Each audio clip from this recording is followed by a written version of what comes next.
Metamorphosis Franz Kafka. Translated by David Willey. One morning, when Gregor Samsa woke from troubled dreams, he found himself transformed in his bed into a horrible vermin. He lay on his armor-like back, and if he lifted his head a little he could see his brown belly, slightly domed and divided by arches into stiff sections. The bedding was hardly able to cover it, and seemed ready to slide off any moment. His many legs, pitifully thin compared with the size of the rest of him, waved about helplessly as he looked. "What's happened to me?" he thought. It wasn't a dream. His room, a proper human room, although a little too small, lay peacefully between its four familiar walls. A collection of textile samples lay spread out on the table. Samsa was a traveling salesman, and above it there hung a picture that he had recently cut out of an illustrated magazine and housed in a nice, gilded frame. It showed a lady fitted out with a fur hat and fur boa who sat upright, raising a heavy fur muff that covered the whole of her lower arm towards the viewer. Gregor then turned to look out the window at the dull weather. Drops of rain could be heard hitting the pane, which made him feel quite sad. "How about if I sleep a little bit longer and forget all this nonsense?" he thought, but that was something he was unable to do because he was used to sleeping on his right, and in his present state couldn't get into that position.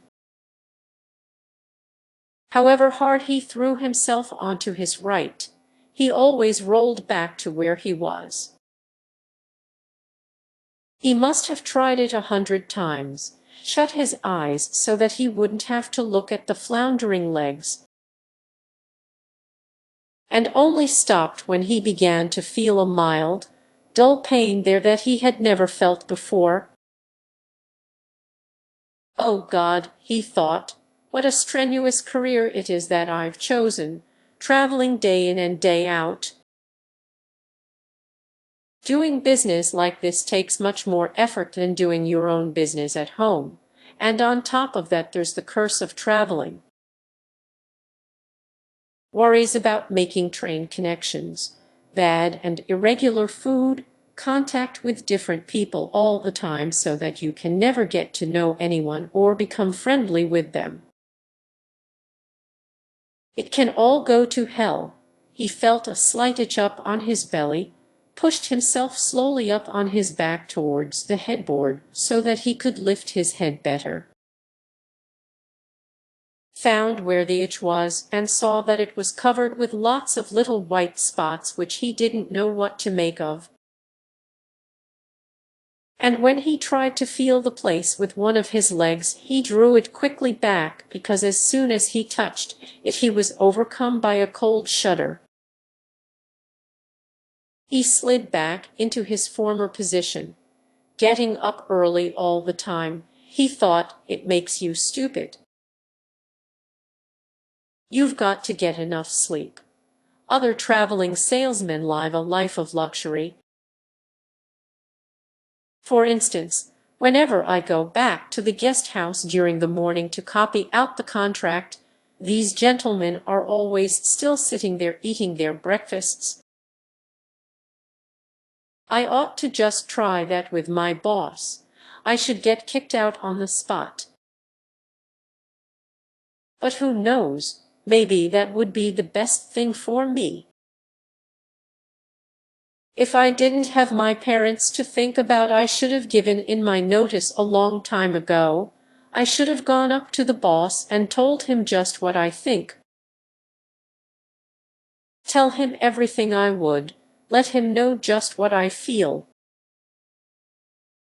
He should fall right off his desk, and it's a funny sort of business to be sitting up there at your desk, talking down at your subordinates from up there, especially when you have to go right up close because the boss is hard of hearing. Well, there's still some hope. Once I've got the money together to pay off my parents' debt to him another 5 or 6 years, I suppose that's definitely what I will do. That's when I will make the big change. First of all, though, I've got to get up. My train leaves at 5. And he looked over at the alarm clock, ticking on the chest of drawers. God in heaven, he thought. It was 6:30, and the hands were quietly moving forwards. It was even later than 7:30. More like 7:15, had the alarm clock not rung.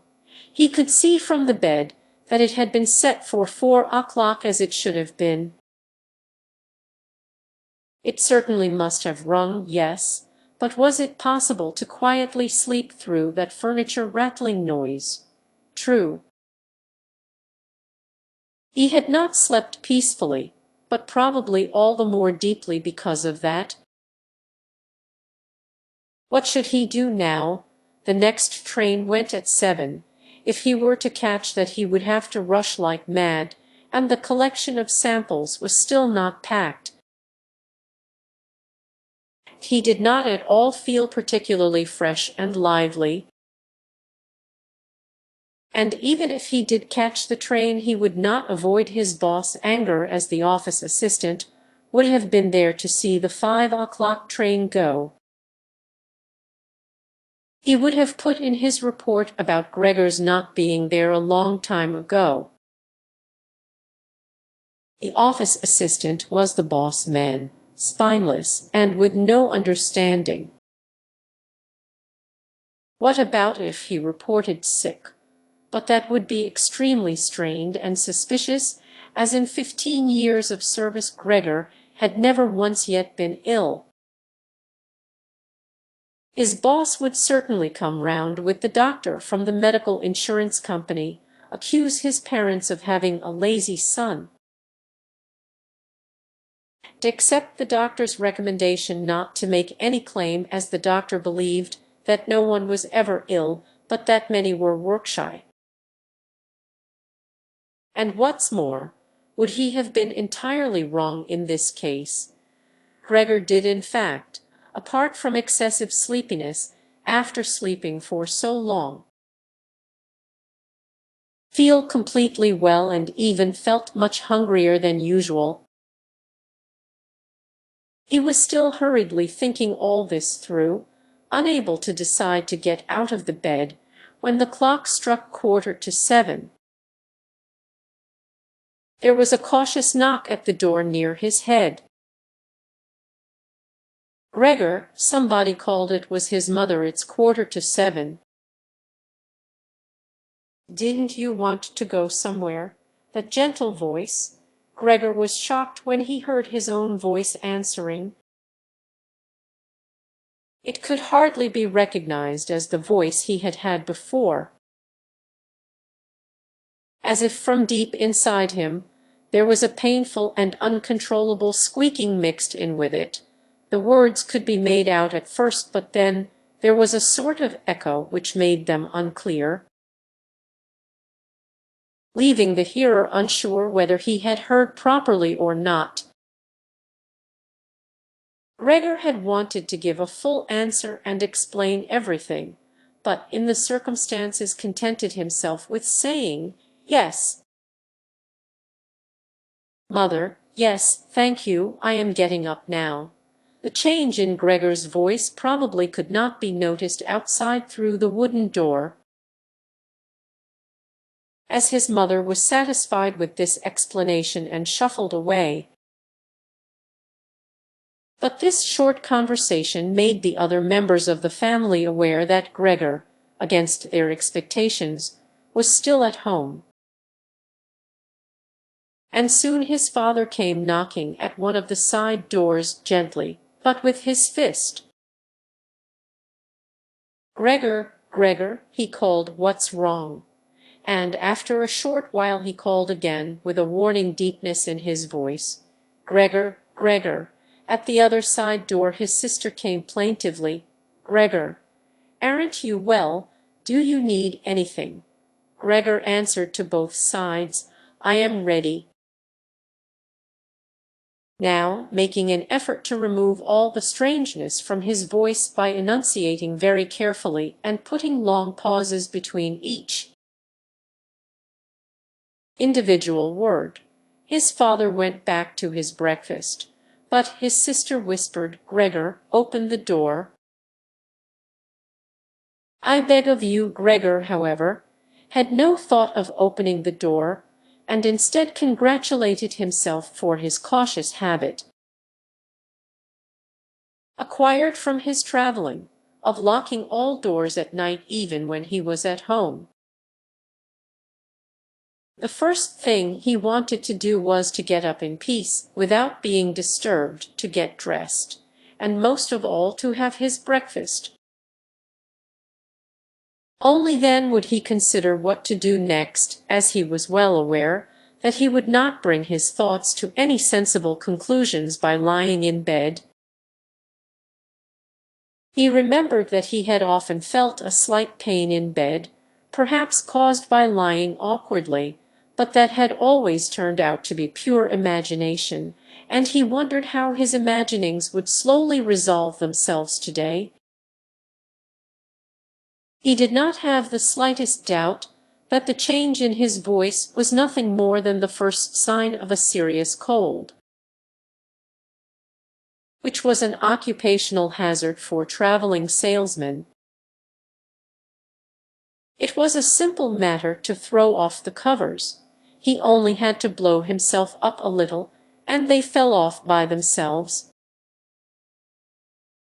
But it became difficult after that, especially as he was so exceptionally broad.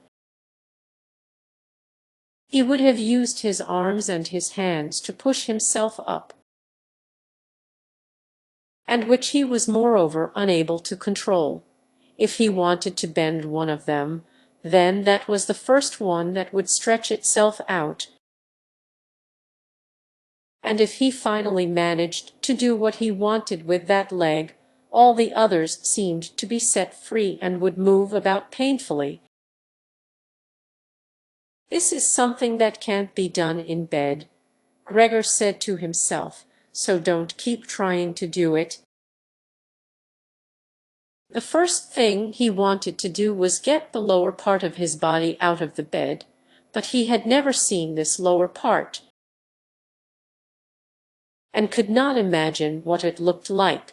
It turned out to be too hard to move, it went so slowly.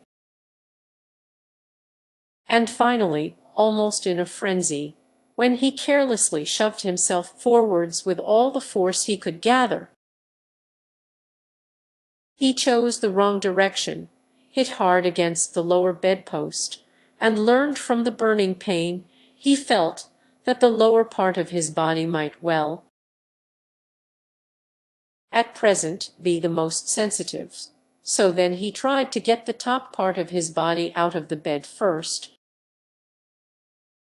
carefully turning his head to the side. This he managed quite easily, and despite its breadth and its weight.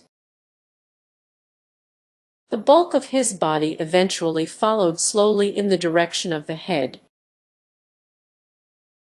But when he had at last got his head out of the bed and into the fresh air, it occurred to him that if he let himself fall, it would be a miracle if his head were not injured.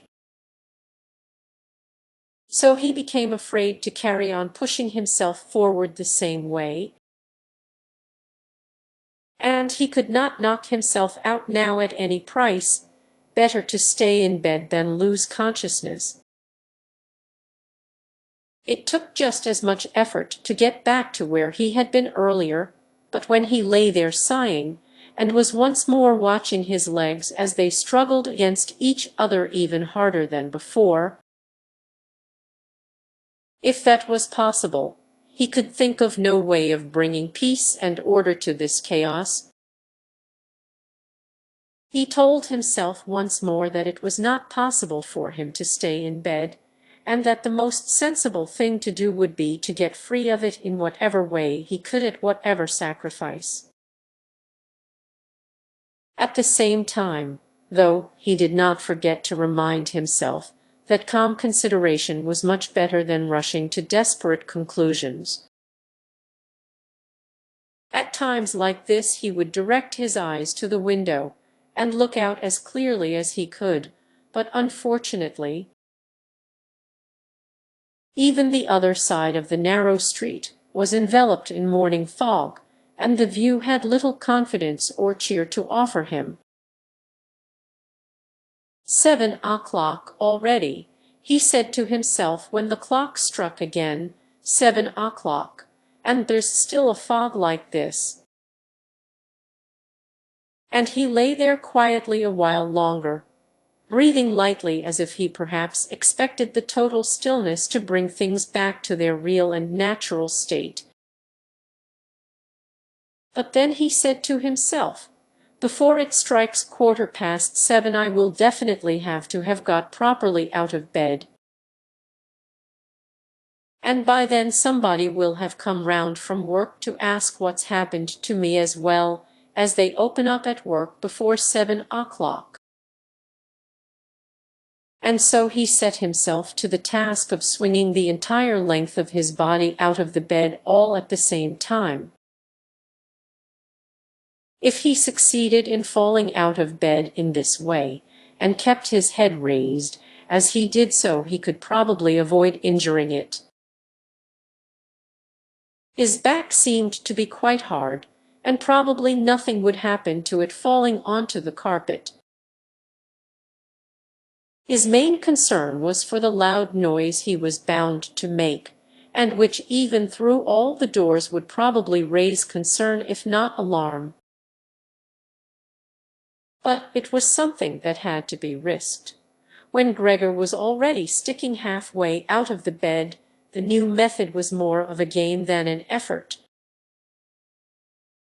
All he had to do was rock back, and forth it occurred to him how simple everything would be if somebody came to help him. Two strong people, he had his father and the maid in mind, would have been more than enough.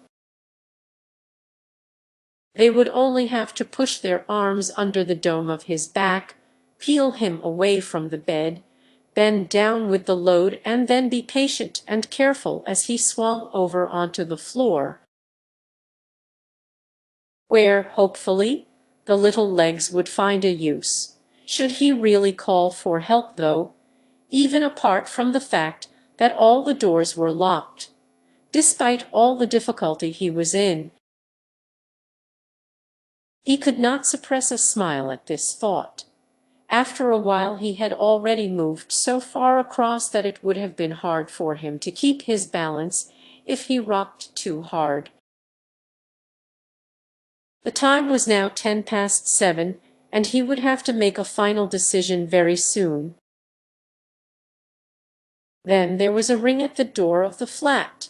"That will be someone from work," he said to himself, and froze very still. Although his little legs only became all the more lively as they danced around. For a moment everything remained quiet. "They are not opening the door," Gregor said to himself, caught in some nonsensical hope. But then, of course, the maid's firm steps went to the door as ever and opened it. Gregor only needed to hear the visitor's first words of greeting, and he knew who it was, the chief clerk himself. Why did Gregor have to be the only one condemned to work for a company where they immediately became highly suspicious at the slightest shortcoming? Were all employees? Every one of them louts. Was there not one of them who was faithful and devoted, who would go so mad with pangs of conscience that he couldn't get out of bed if he didn't spend at least a couple of hours in the morning on company business? Was it really not enough to let one of the trainees make inquiries, assuming inquiries were even necessary? Did the chief clerk have to come himself? And did they have to show the whole innocent family that this was so suspicious that only the chief clerk could be trusted to have the wisdom to investigate it? And more because these thoughts had made him upset than through any proper decision. He swung himself with all his force out of the bed. There was a loud thump, but it wasn't really a loud noise. His fall was softened a little by the carpet, and Gregor's back was also more elastic than he had thought, which made the sound muffled and not too noticeable. He had not held his head carefully enough, though, and hit it as he fell, annoyed and in pain. He turned it and rubbed it against the carpet. "Something's fallen down in there," said the chief clerk in the room on the left. Gregor tried to imagine whether something of the sort that had happened to him today could ever happen to the chief clerk too. You had to concede that it was possible, but, as if in gruff reply to this question, the chief clerk's firm footsteps in his highly polished boots could now be heard in the adjoining room.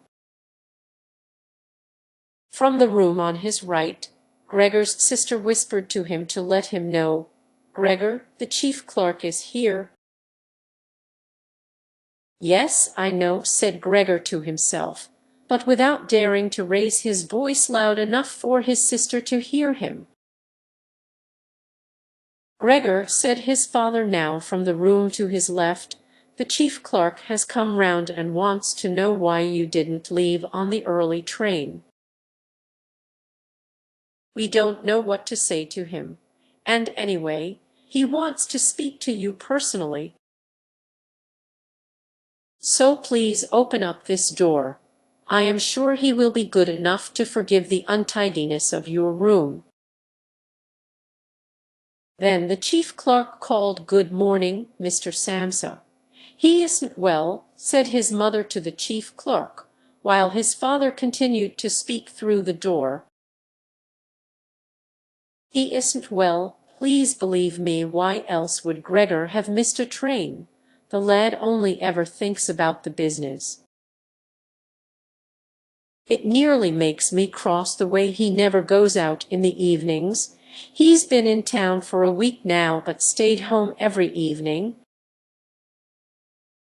He sits with us in the kitchen and just reads the paper or studies train timetables. His idea of relaxation is working with his fretsaw. He's made a little frame, for instance. It only took him 2 or 3 evenings. You will be amazed how nice it is. It's hanging up in his room.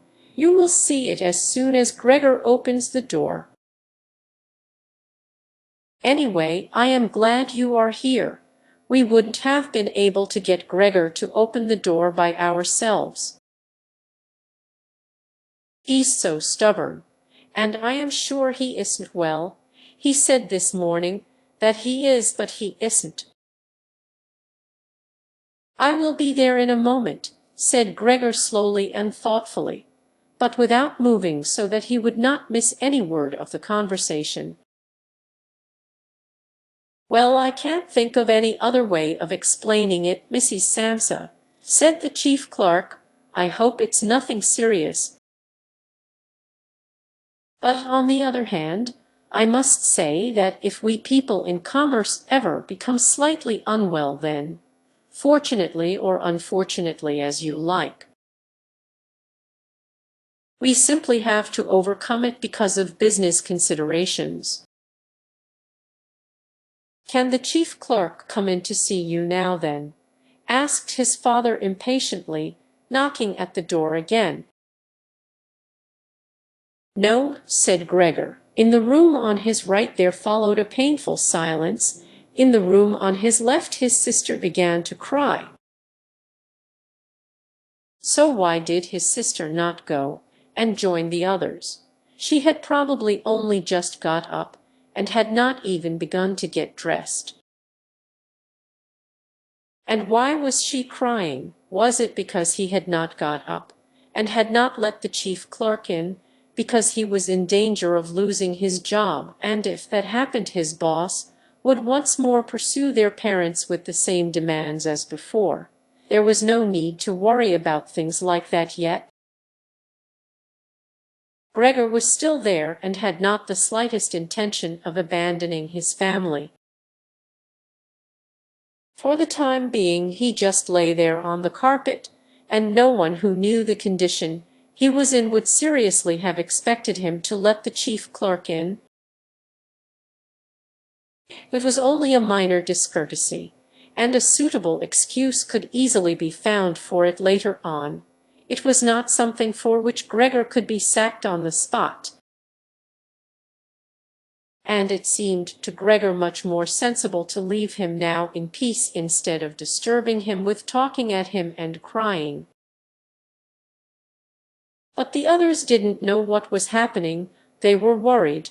That would excuse their behavior. The chief clerk now raised his voice.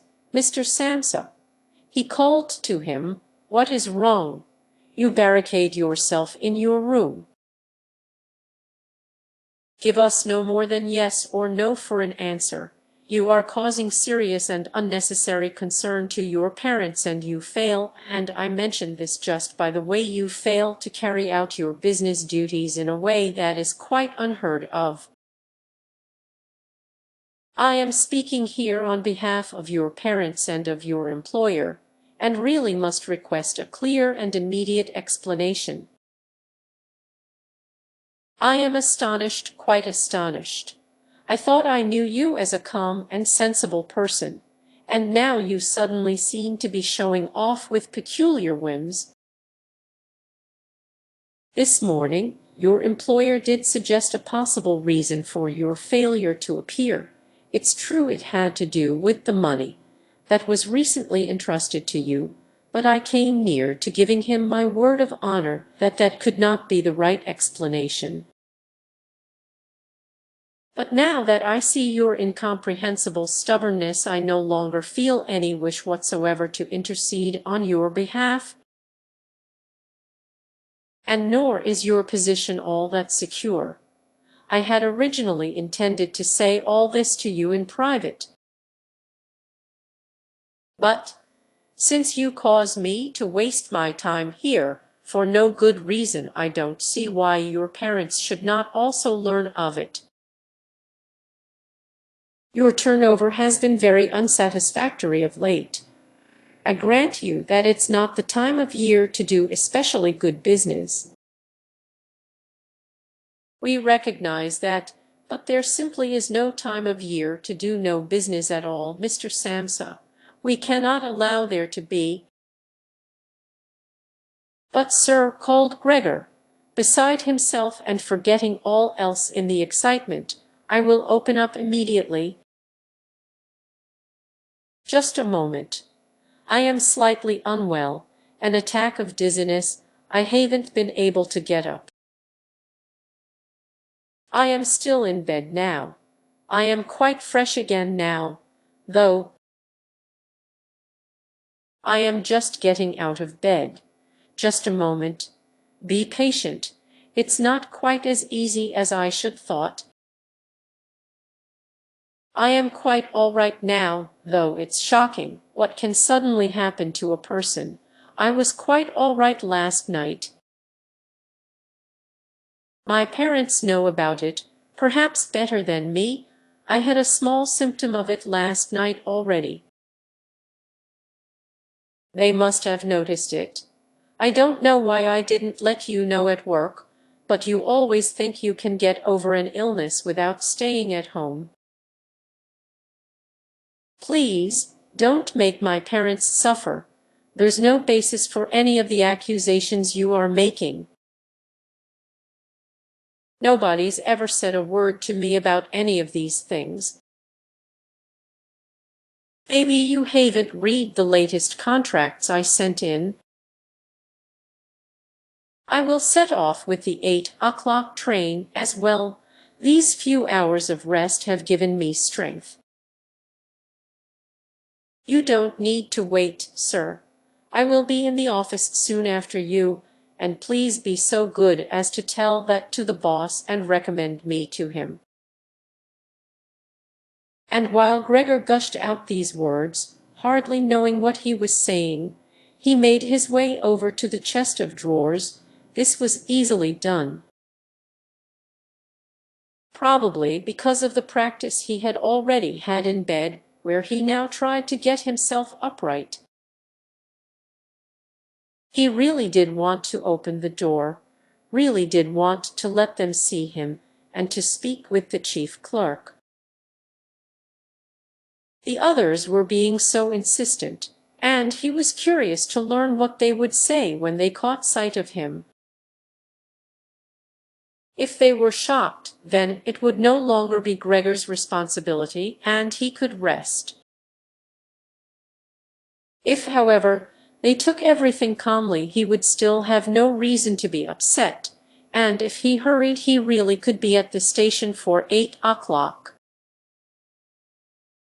The first few times he tried to climb up on the smooth chest of drawers, he just slid down again, but he finally gave himself one last swing and stood there upright.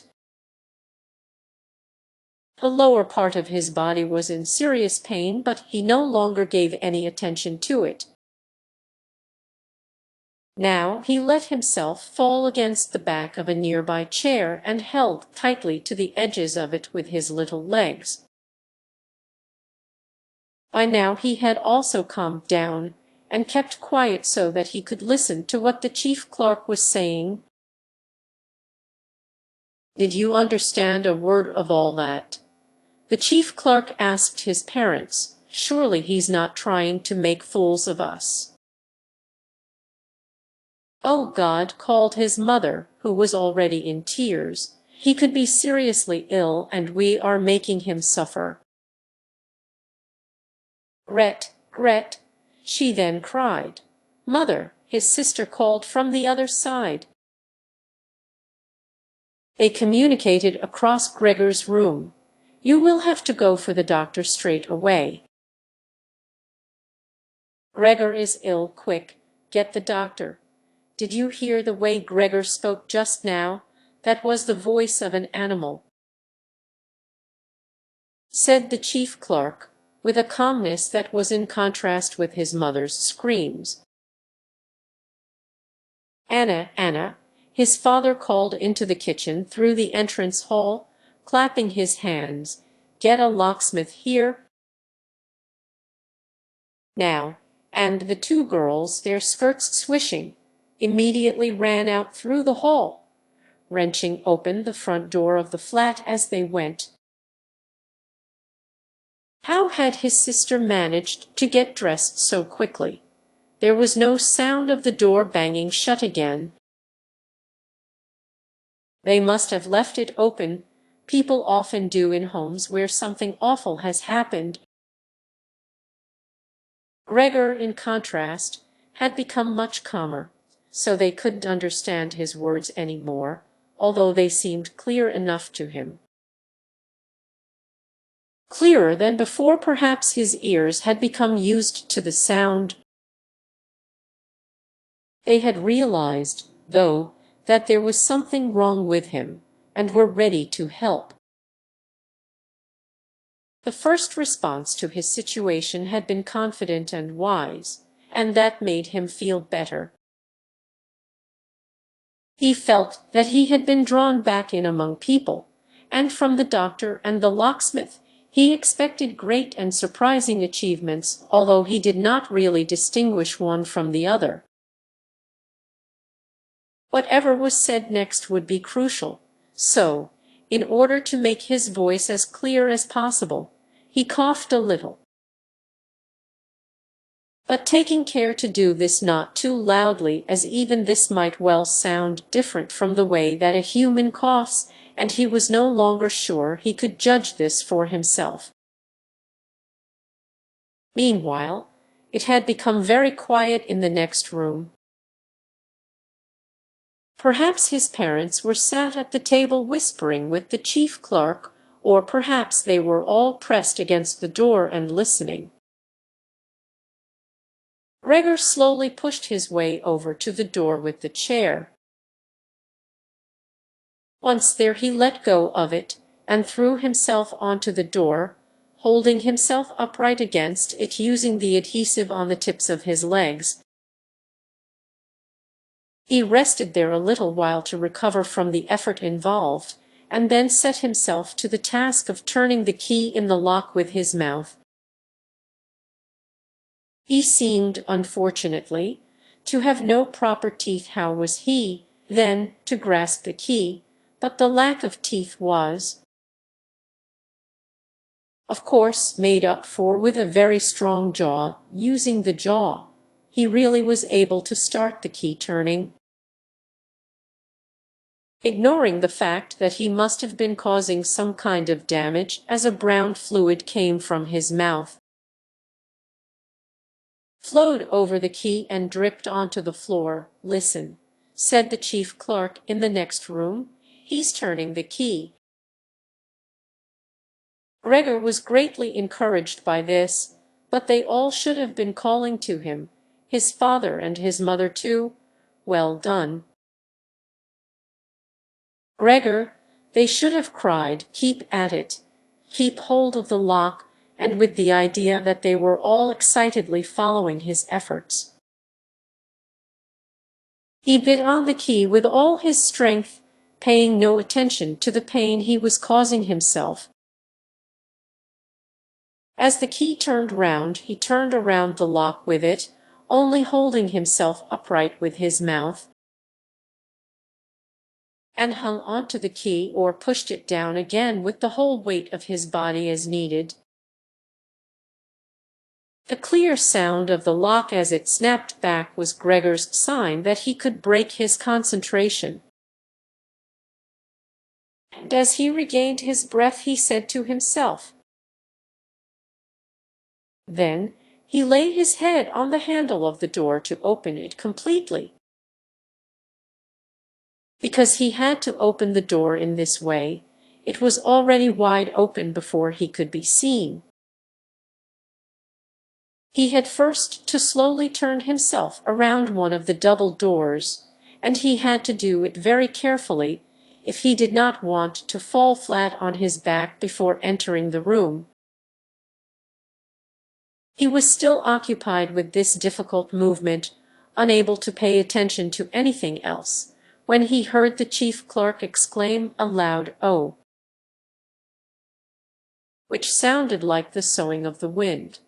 Now he also saw him. He was the nearest to the door, his hand pressed against his open mouth and slowly retreating as if driven by a steady and invisible force. Gregor's mother, her hair still disheveled from bed despite the chief clerk's being there, looked at his father. Then she unfolded her arms, took 2 steps forward towards Gregor, and sank down onto the floor into her skirts that spread themselves out around her as her head disappeared down onto her breast. His father looked hostile, and clenched his fists as if wanting to knock Gregor back into his room. Then he looked uncertainly round the living room, covered his eyes with his hands, and wept so that his powerful chest shook. So Gregor did not go into the room, but leant against the inside of the other door, which was still held bolted in place. In this way only half of his body could be seen, along with his head above it, which he leant over to one side as he peered out at the others. Meanwhile, the day had become much lighter.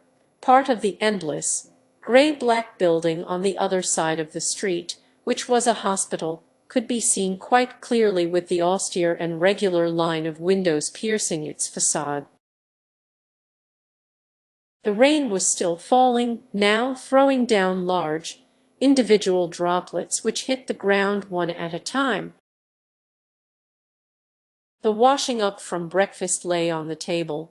There was so much of it because, for Gregor's father, breakfast was the most important meal of the day, and he would stretch it out for several hours as he sat reading a number of different newspapers. On the wall exactly opposite there was a photograph of Gregor when he was a lieutenant in the army, his sword in his hand, and a carefree smile on his face as he called forth respect for his uniform and bearing.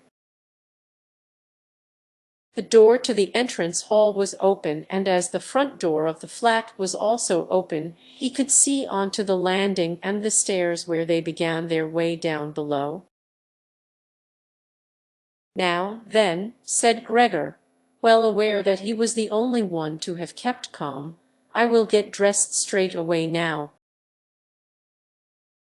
Pack up my samples and set off. Will you please just let me leave? You can see," he said to the chief clerk,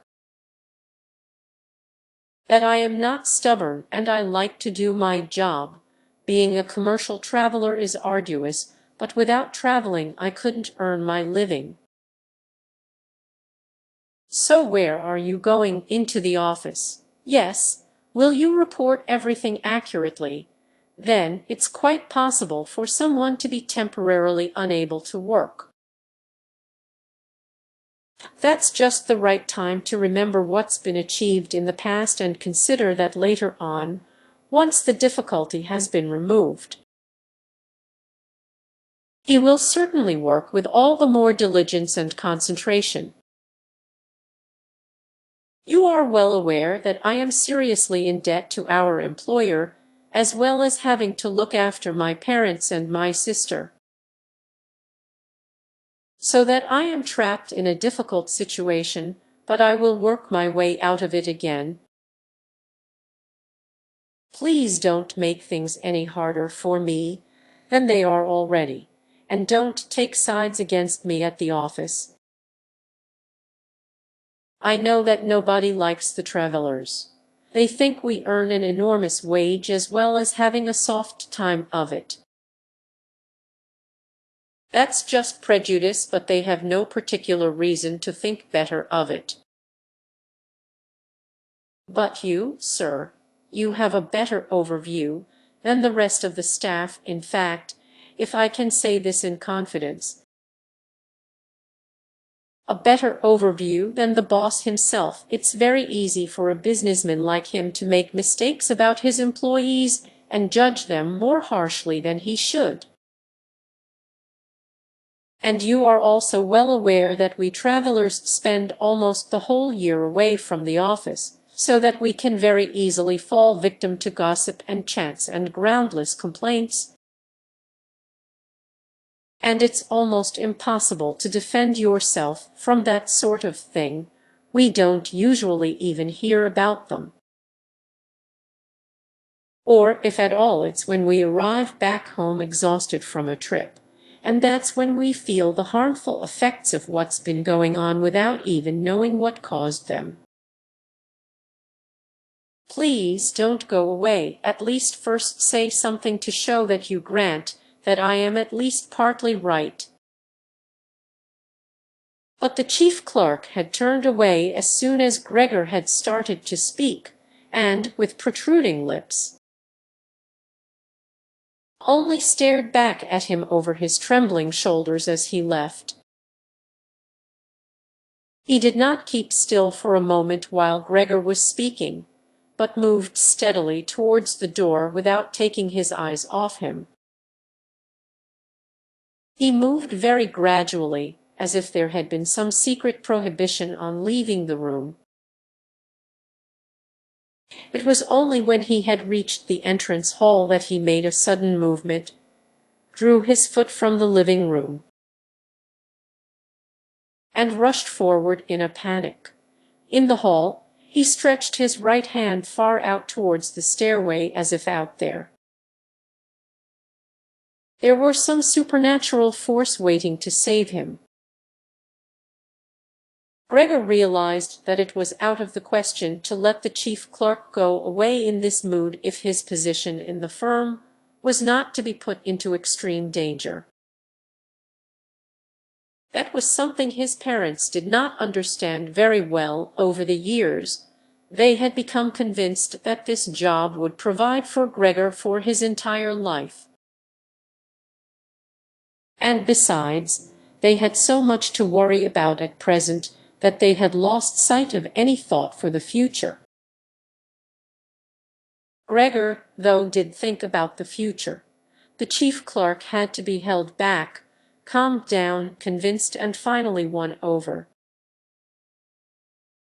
The future of Gregor and his family depended on it. If only his sister were here. She was clever. She was already in tears while Gregor was still lying peacefully on his back. And the chief clerk was a lover of women. Surely she could persuade him. She would close the front door in the entrance hall and talk him out of his shocked state. But his sister was not there. Gregor would have to do the job himself. And without considering that he still was not familiar with how well he could move about in his present state,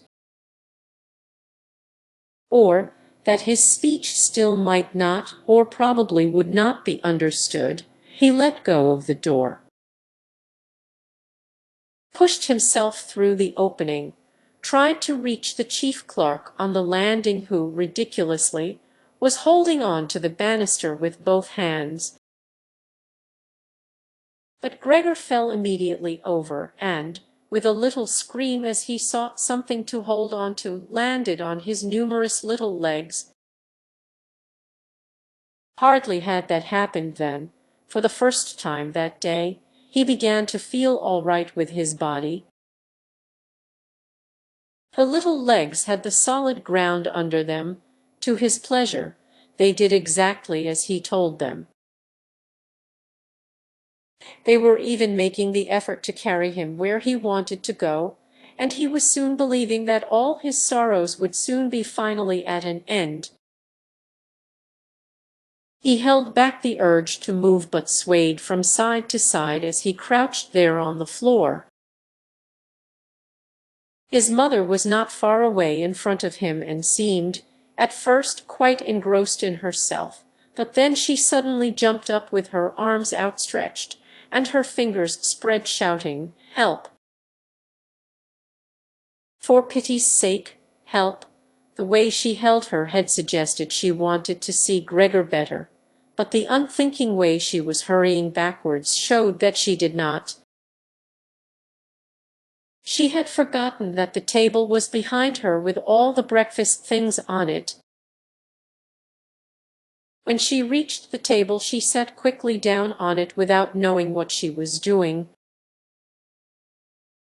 without even seeming to notice that the coffee pot had been knocked over, and a gush of coffee was pouring down onto the carpet. "Mother, mother," said Gregor gently, looking up at her.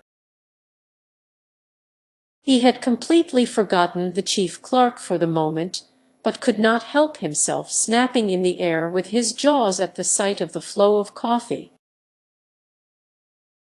That set his mother screaming anew. She fled from the table and into the arms of his father as he rushed towards her. Gregor, though, had no time to spare for his parents now. The chief clerk had already reached the stairs. With his chin on the banister, he looked back for the last time. Gregor made a run for him. He wanted to be sure of reaching him. The chief clerk must have expected something. As he leapt down several steps at once and disappeared, his shouts resounding all around the staircase. The flight of the chief clerk seemed, unfortunately, to put Gregor's father into a panic as well. Until then, he had been relatively self-controlled, but now, instead of running after the chief clerk himself, or at least not impeding Gregor as he ran after him, Gregor's father seized the chief clerk's stick in his right hand. The chief clerk had left it behind on a chair. along with his hat and overcoat, picked up a large newspaper from the table with his left, and used them to drive Gregor back into his room, stamping his foot at him as he went.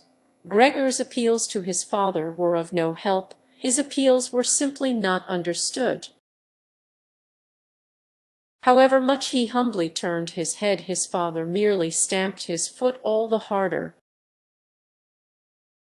Across the room, despite the chilly weather, Gregor's mother had pulled open a window, leant far out of it, and pressed her hands to her face.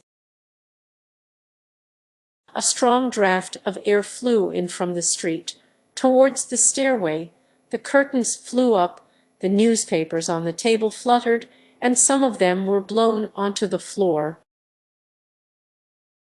Nothing would stop Gregor's father as he drove him back, making hissing noises at him like a wild man. Gregor had never had any practice in moving backwards, and was only able to go very slowly. If Gregor had only been allowed to turn round, he would have been back in his room straight away, but he was afraid that, if he took the time to do that, his father would become impatient. And there was the threat of a lethal blow to his back or head from the stick in his father's hand any moment.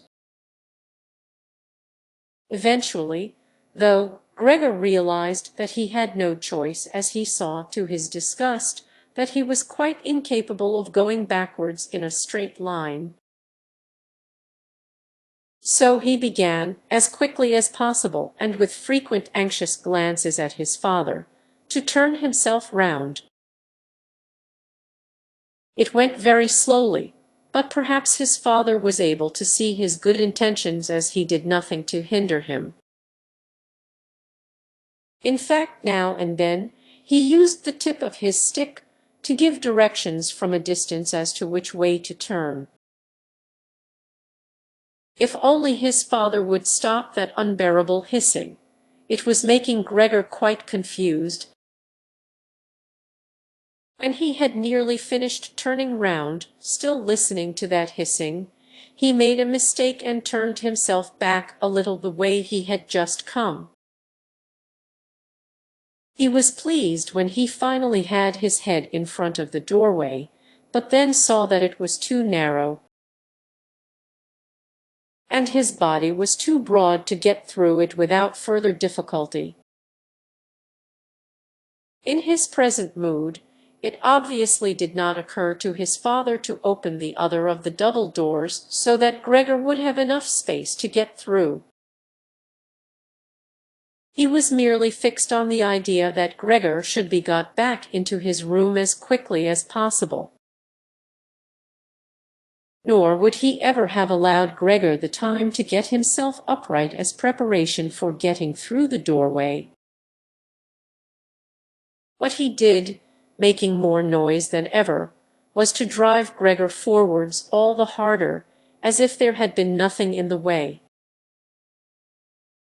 It sounded to Gregor as if there was now more than one father behind him.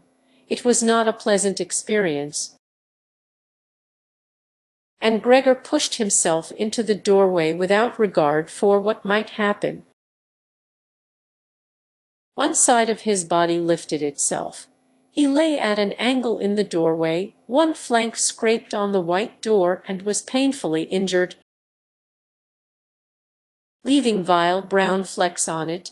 Soon he was stuck fast and would not have been able to move at all by himself.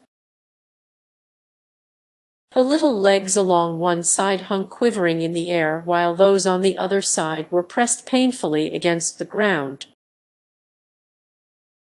Then his father gave him a hefty shove from behind, which released him from where he was held and sent him flying, and heavily bleeding, deep into his room. The door was slammed shut with the stick.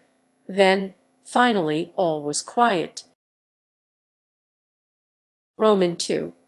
It was not until it was getting dark that evening that Gregor awoke from his deep and coma-like sleep. He would have woken soon afterwards anyway, even if he hadn't been disturbed, as he had had enough sleep and felt fully rested. But he had the impression that some hurried steps and the sound of the door leading into the front room being carefully shut had woken him. The light from the electric street lamps shone palely here and there onto the ceiling and tops of the furniture.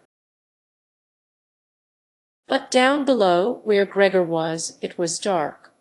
He pushed himself over to the door, feeling his way clumsily with his antennae, of which he was now beginning to learn the value in order to see what had been happening there.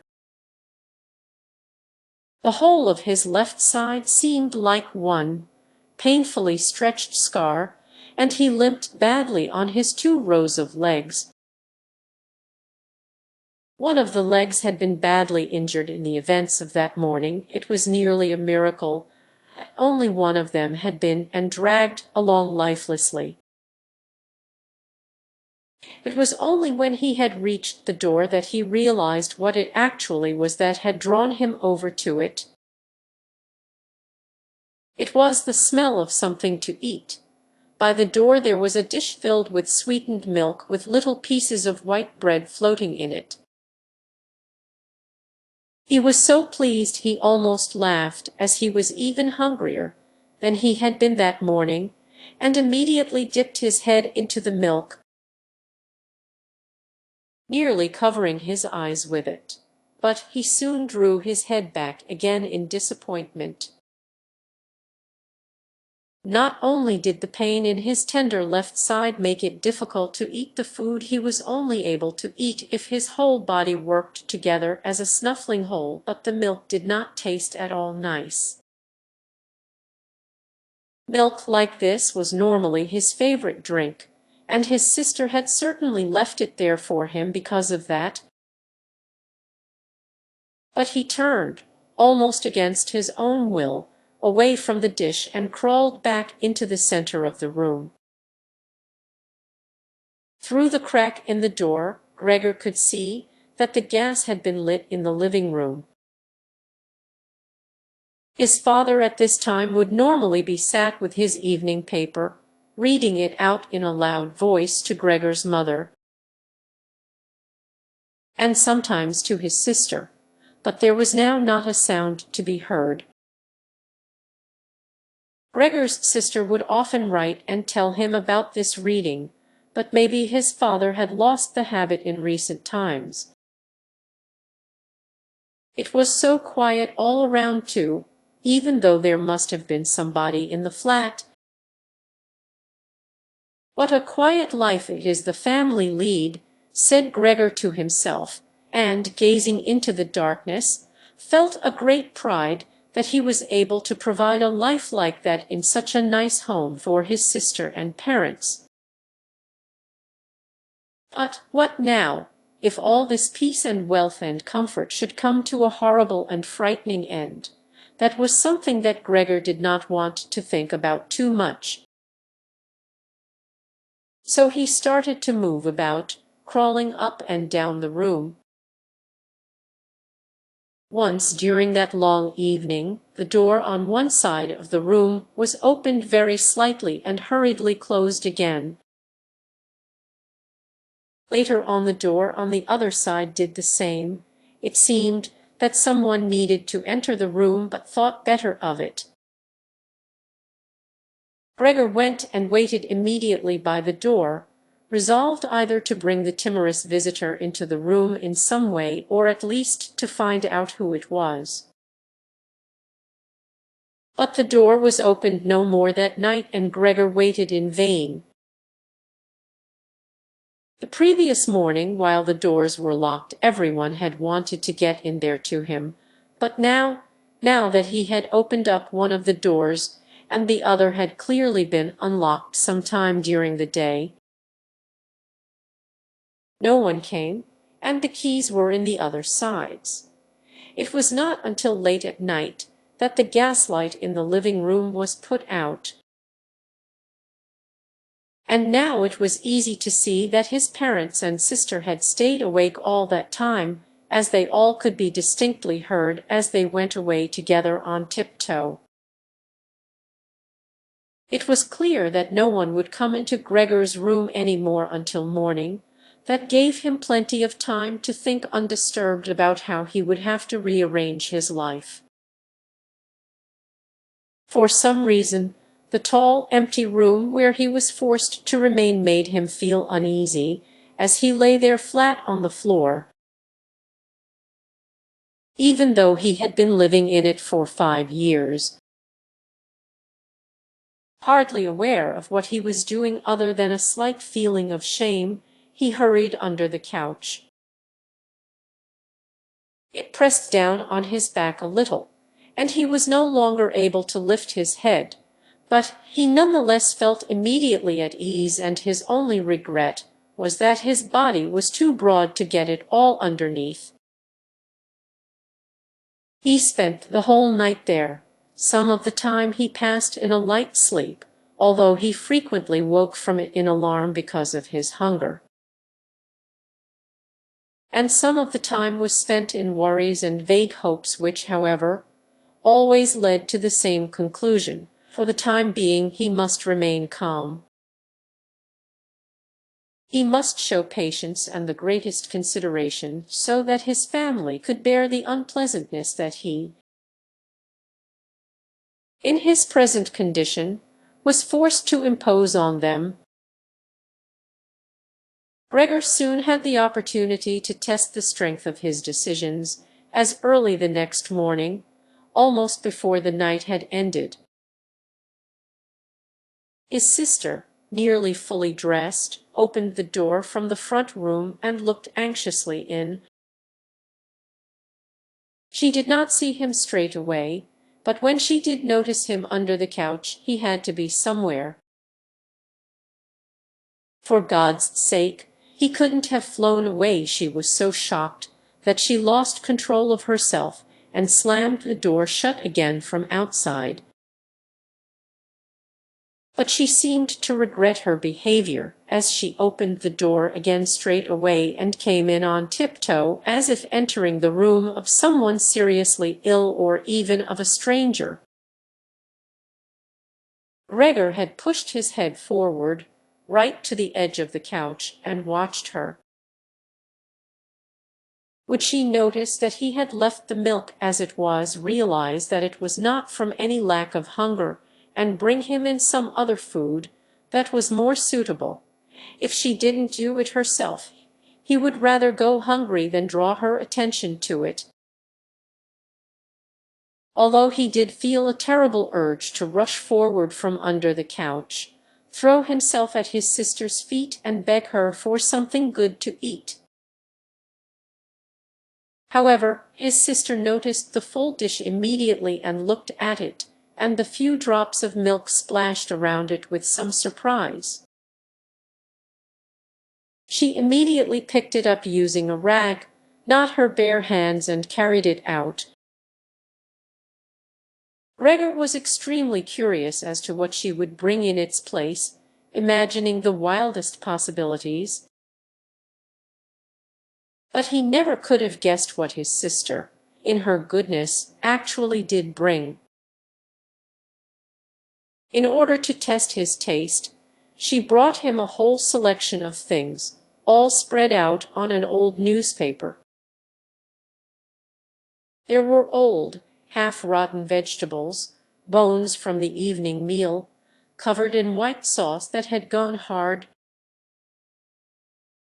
a few raisins and almonds, some cheese that Gregor had declared inedible 2 days before,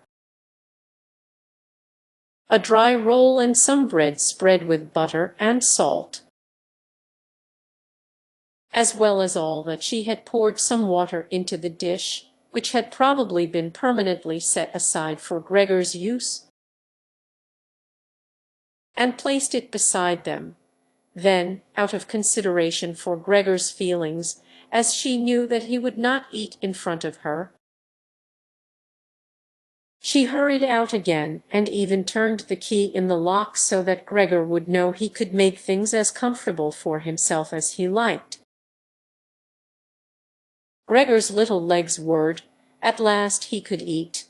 What's more, his injuries must already have completely healed, as he found no difficulty in moving.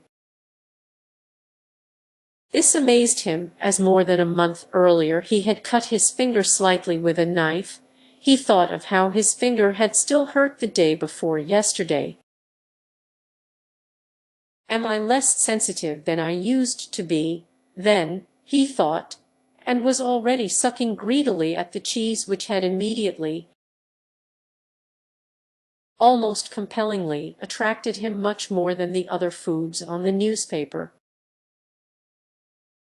Quickly, one after another, his eyes watering with pleasure, he consumed the cheese, the vegetables, and the sauce. The fresh foods, on the other hand, he didn't like at all, and even dragged the things he did want to eat a little way away from them because he couldn't stand the smell. Long after he had finished eating and lay lethargic in the same place, his sister slowly turned the key in the lock as a sign to him that he should withdraw. He was immediately startled, although he had been half asleep, and he hurried back under the couch. But he needed great self-control to stay there even for the short time that his sister was in the room.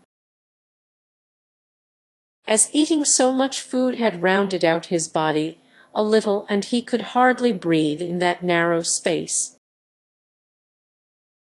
Half suffocating, he watched with bulging eyes as his sister unself-consciously took a broom and swept up the leftovers, mixing them in with the food he had not even touched at all, as if it could not be used any more. She quickly dropped it all into a bin, closed it with its wooden lid, and carried everything out. She had hardly turned her back before Gregor came out again from under the couch and stretched himself. This was how Gregor received his food each day now, once in the morning while his parents and the maid were still asleep, and the second time after everyone had eaten their meal at midday, as his parents would sleep for a little while then as well. And Gregor's sister would send the maid away on some errand. Gregor's father and mother certainly did not want him to starve either, but perhaps it would have been more than they could stand to have any more experience of his feeding than being told about it. And perhaps his sister wanted to spare them what distress she could, as they were indeed suffering enough. It was impossible for Gregor to find out what they had told the doctor and the locksmith that first morning to get them out of the flat, as nobody could understand him. Nobody, not even his sister, thought that he could understand them, so he had to be content to hear his sister's sighs and appeals to the saints as she moved about his room. It was only later, when she had become a little more used to everything, there was, of course, no question of her ever becoming fully used to the situation, that Gregor would sometimes catch a friendly comment, or at least a comment that could be construed as friendly. "He's enjoyed his dinner today," she might say when he had diligently cleared away all the food left for him. Or if he left most of it, which slowly became more and more frequent, she would often say, sadly, "Now everything's just been left there again." Although Gregor wasn't able to hear any news directly, he did listen to much of what was said in the next rooms, and whenever he heard anyone speaking he would scurry straight to the appropriate door and press his whole body against it. There was seldom any conversation, especially at first, that was not about him in some way, even if only in secret. For 2 whole days, all the talk at every mealtime was about what they should do now. But even between meals they spoke about the same subject, as there were always at least 2 members of the family at home. Nobody wanted to be at home by themselves, and it was out of the question to leave the flat entirely empty. And on the very first day the maid had fallen to her knees and begged Gregor's mother to let her go without delay. It was not very clear how much she knew of what had happened, but she left within a quarter of an hour, tearfully thanking Gregor's mother for her dismissal as if she had done her an enormous service. She even swore emphatically not to tell anyone the slightest about what had happened, even though no one had asked that of her. Now Gregor's sister also had to help his mother with the cooking, although that was not so much bother as no one ate very much. Gregor often heard how one of them would unsuccessfully urge another to eat, and receive no more answer than no thanks. "I've had enough," or something similar. No one drank very much either. His sister would sometimes ask his father whether he would like a beer, hoping for the chance to go and fetch it herself. When his father then said nothing, she would add, so that he would not feel selfish, that she could send the housekeeper for it. But then his father would close the matter with a big, loud no, and no more would be said. Even before the first day had come to an end, his father had explained to Gregor's mother and sister what their finances and prospects were. Now and then he stood up from the table and took some receipt or document from the little cash box he had saved from his business when it had collapsed 5 years earlier. Gregor heard how he opened the complicated lock and then closed it again after he had taken the item he wanted.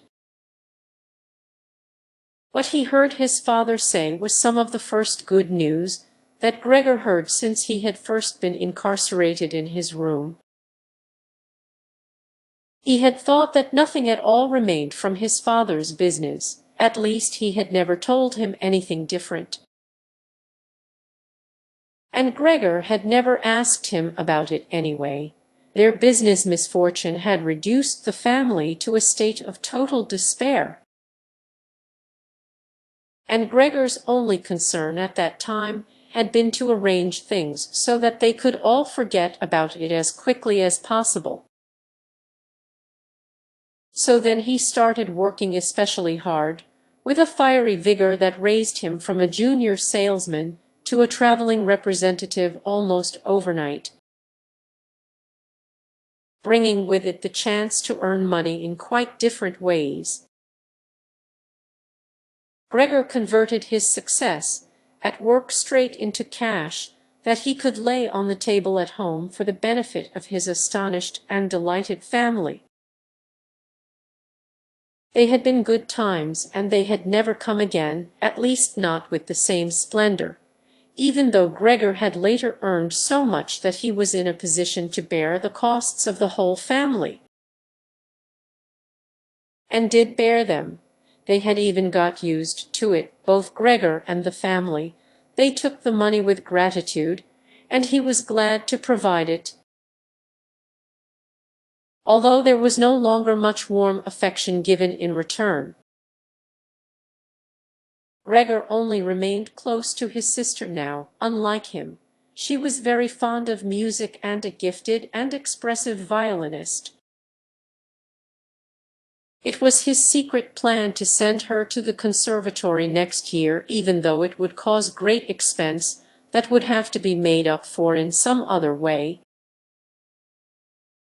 During Gregor's short periods in town, conversation with his sister would often turn to the conservatory, but it was only ever mentioned as a lovely dream that could never be realized.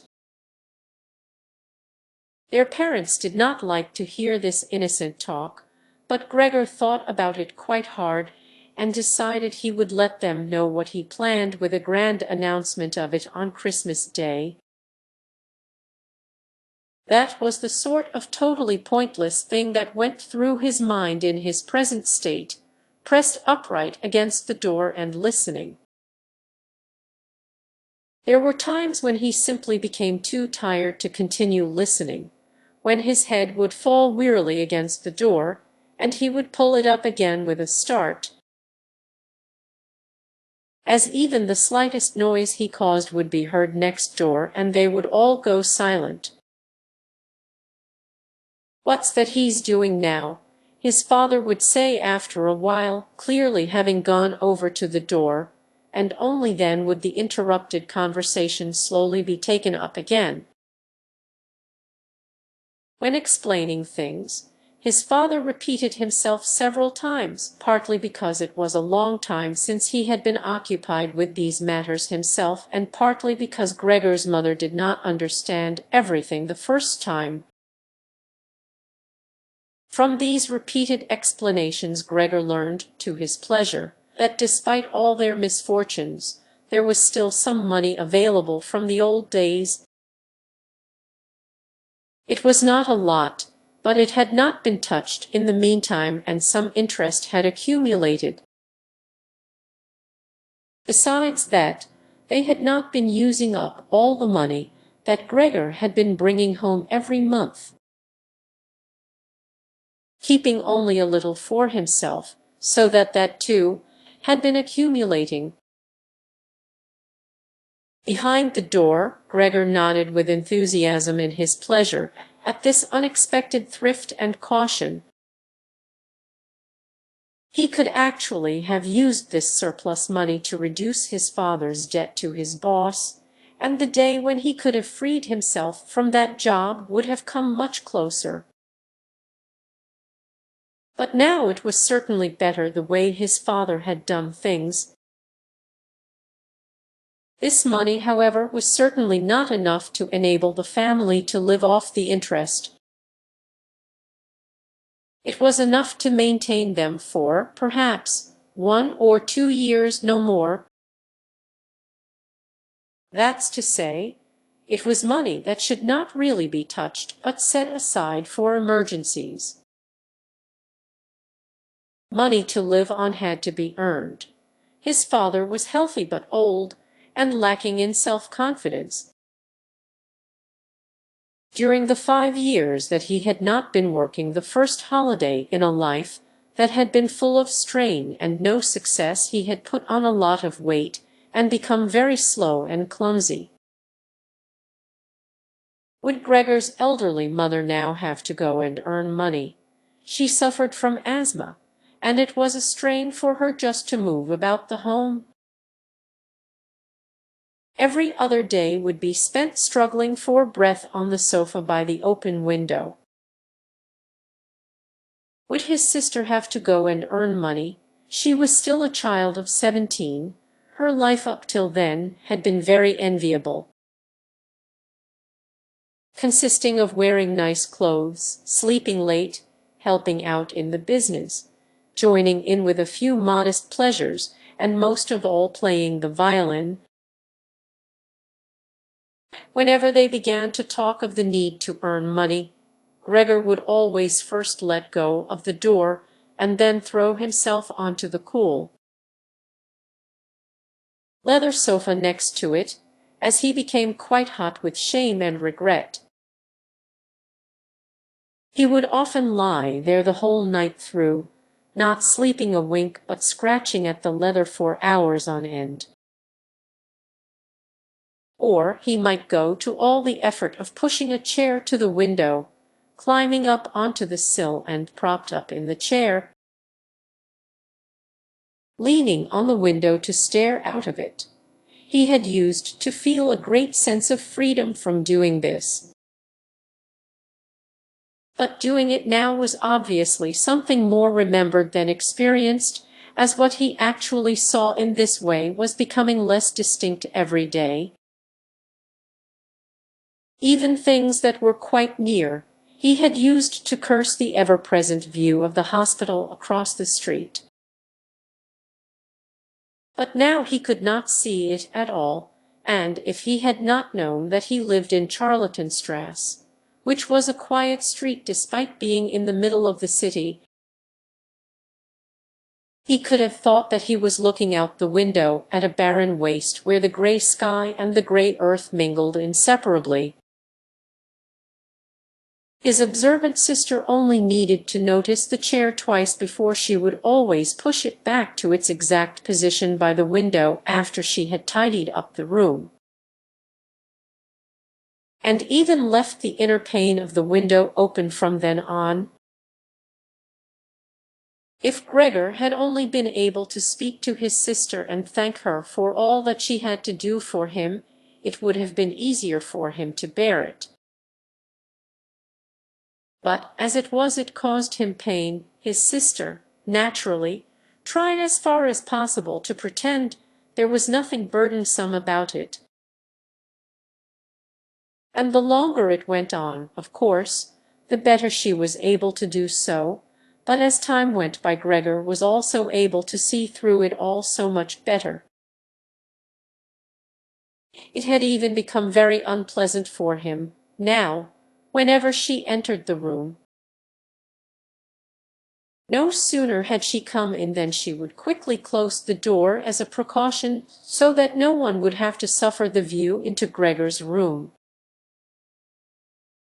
Then she would go straight to the window and pull it hurriedly open, almost as if she were suffocating. Even if it was cold, she would stay at the window breathing deeply for a little while. She would alarm Gregor twice a day with this running about and noise-making. He would stay under the couch shivering the whole while, knowing full well that she would certainly have liked to spare him this ordeal, but it was impossible for her to be in the same room with him with the windows closed.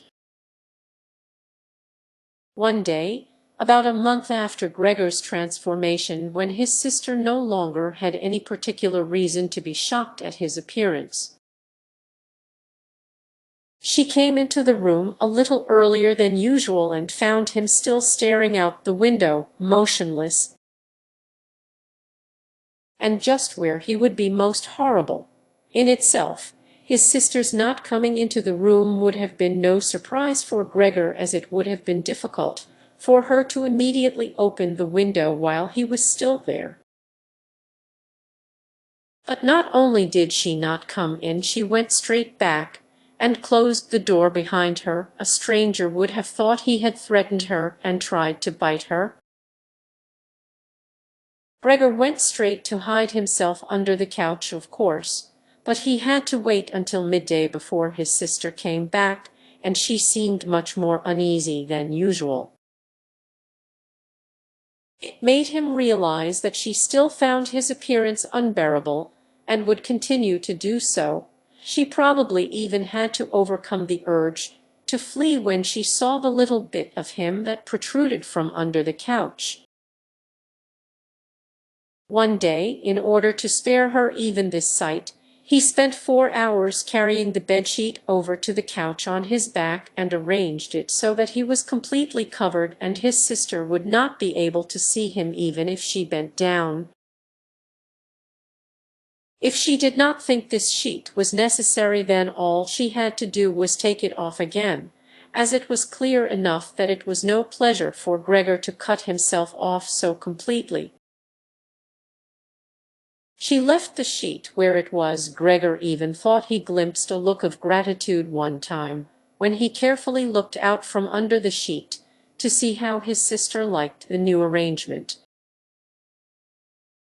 For the first 14 days, Gregor's parents could not bring themselves to come into the room to see him.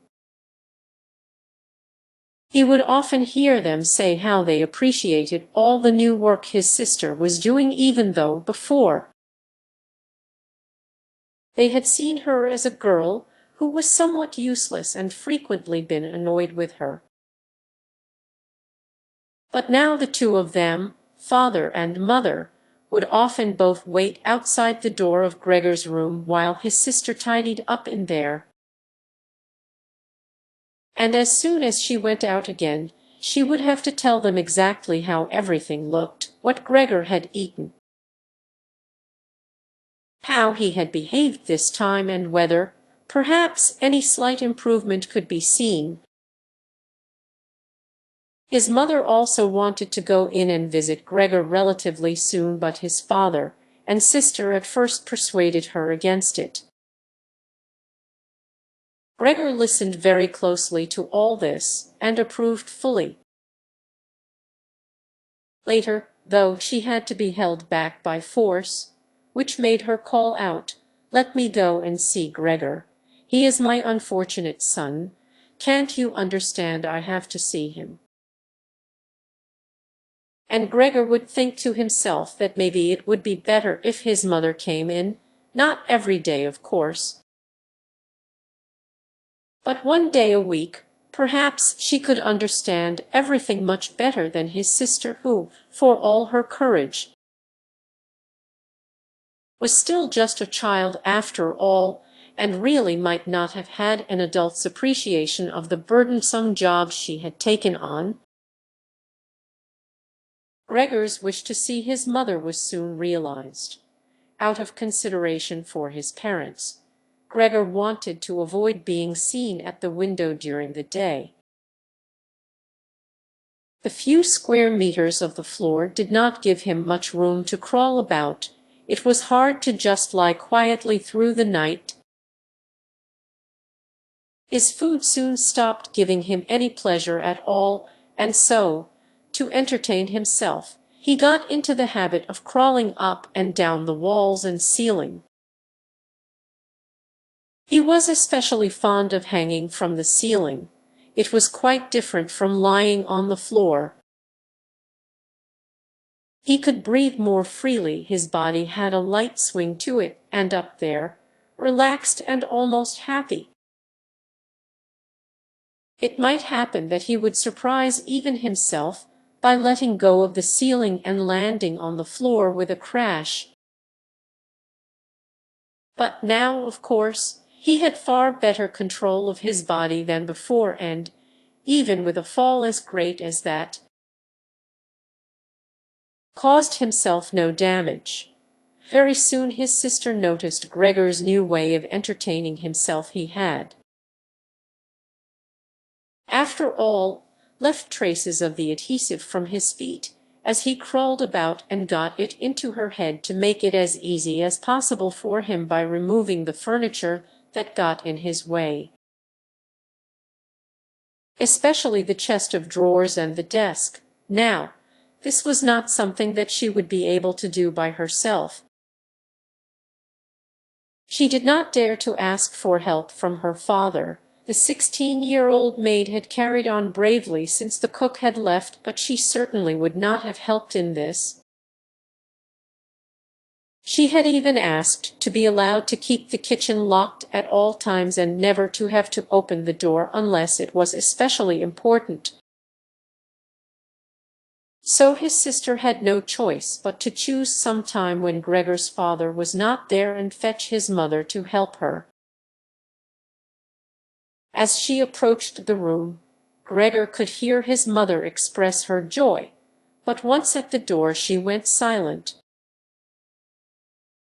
First, of course, his sister came in and looked round to see that everything in the room was all right. And only then did she let her mother enter. Gregor had hurriedly pulled the sheet down lower over the couch and put more folds into it so that everything really looked as if it had just been thrown down by chance. Gregor also refrained this time from spying out from under the sheet. He gave up the chance to see his mother until later, and was simply glad that she had come.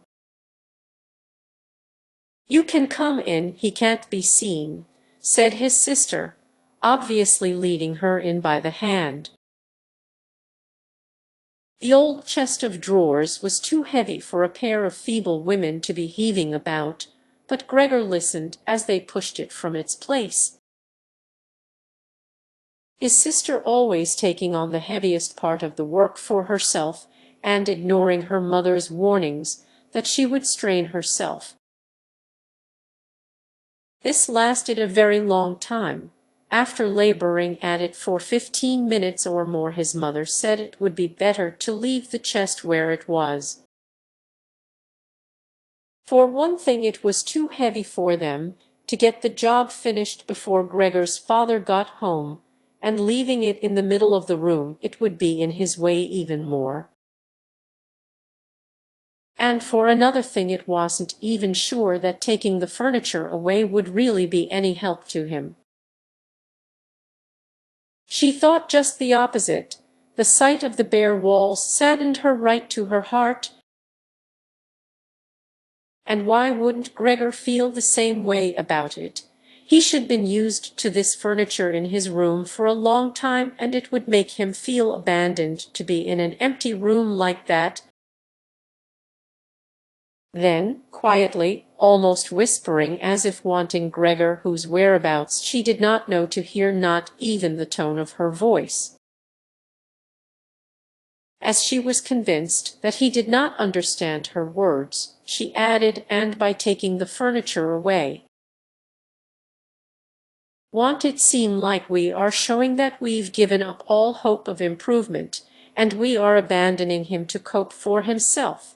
I think it should be best to leave the room exactly the way it was before, so that when Gregor comes back to us again, he will find everything unchanged, and he will be able to forget the time in between all the easier." Hearing these words from his mother made Gregor realize that the lack of any direct human communication, along with the monotonous life led by the family during these 2 months, must have made him confused. He could think of no other way of explaining to himself why he had seriously wanted his room emptied out.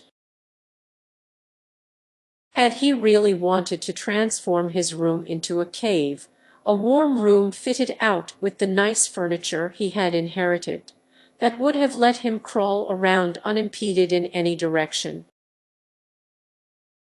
But it would also have let him quickly forget his past when he had still been human.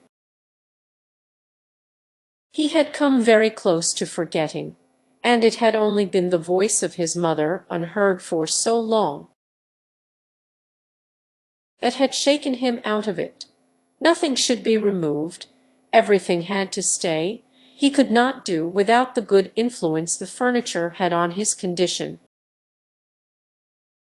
And if the furniture made it difficult for him to crawl about mindlessly, that was not a loss but a great advantage. His sister, unfortunately, did not agree.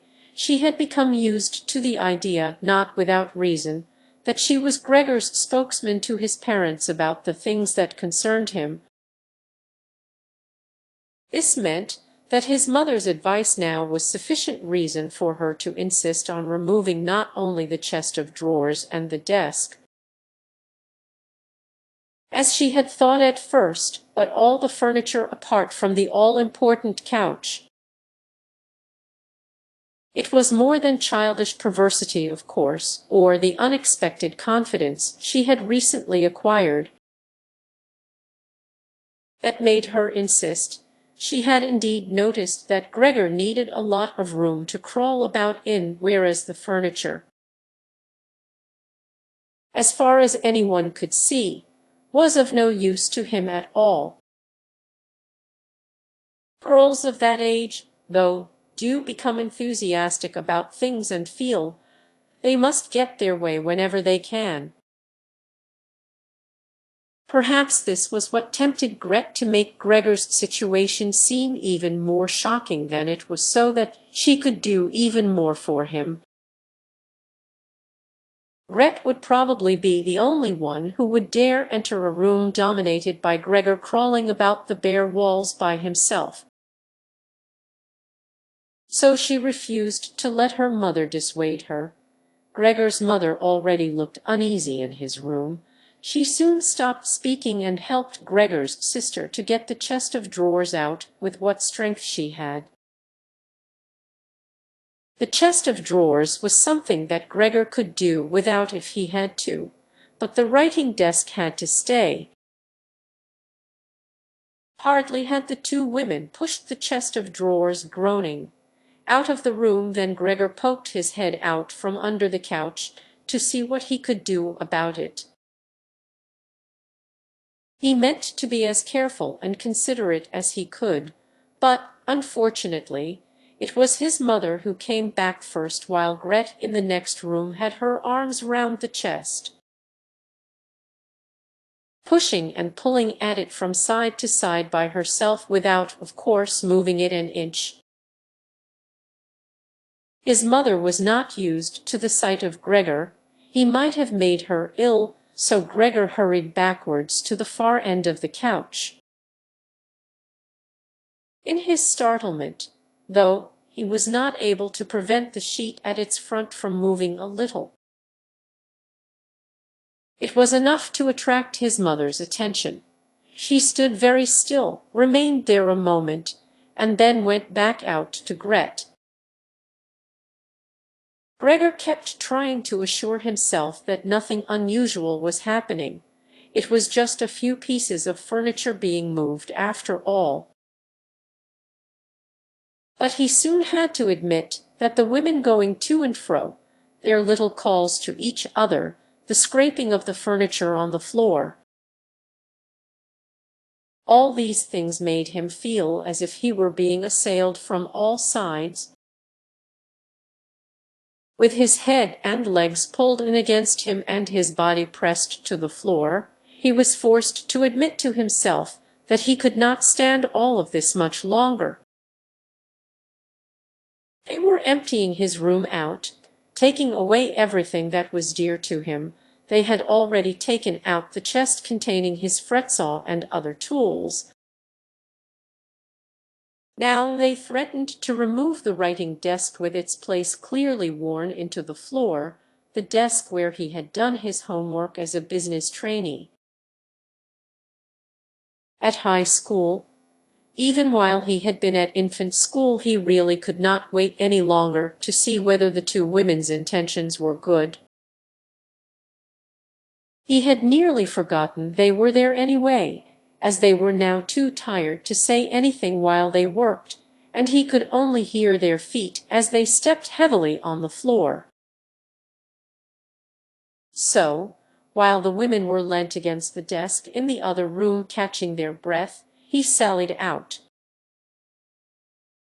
Changed direction 4 times, not knowing what he should save first before his attention was suddenly caught by the picture on the wall, which was already denuded of everything else that had been on it of the lady dressed in copious fur. He hurried up onto the picture and pressed himself against its glass. It held him firmly and felt good on his hot belly. This picture, at least, now totally covered by Gregor, would certainly be taken away by no one. He turned his head to face the door into the living room so that he could watch the women when they came back.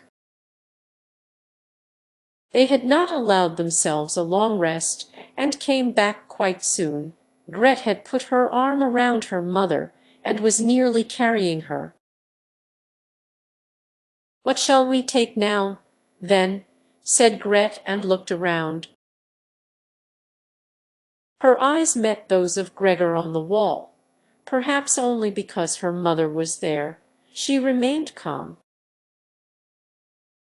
bent her face to her so that she would not look round, and said, albeit hurriedly and with a tremor in her voice, "Come on. Let's go back in the living room for a while." Gregor could see what Gret had in mind. She wanted to take her mother somewhere safe and then chase him down from the wall. Well, she could certainly try it, he said, unyielding on his picture. He would rather jump at Gret's face. But Gret's words had made her mother quite worried. She stepped to one side. saw the enormous brown patch against the flowers of the wallpaper, and before she even realized it was Gregor that she saw, screamed, "Oh God! Oh God!" Arms outstretched. She fell onto the couch as if she had given up everything and stayed there immobile. "Gregor!" shouted his sister, glowering at him and shaking her fist.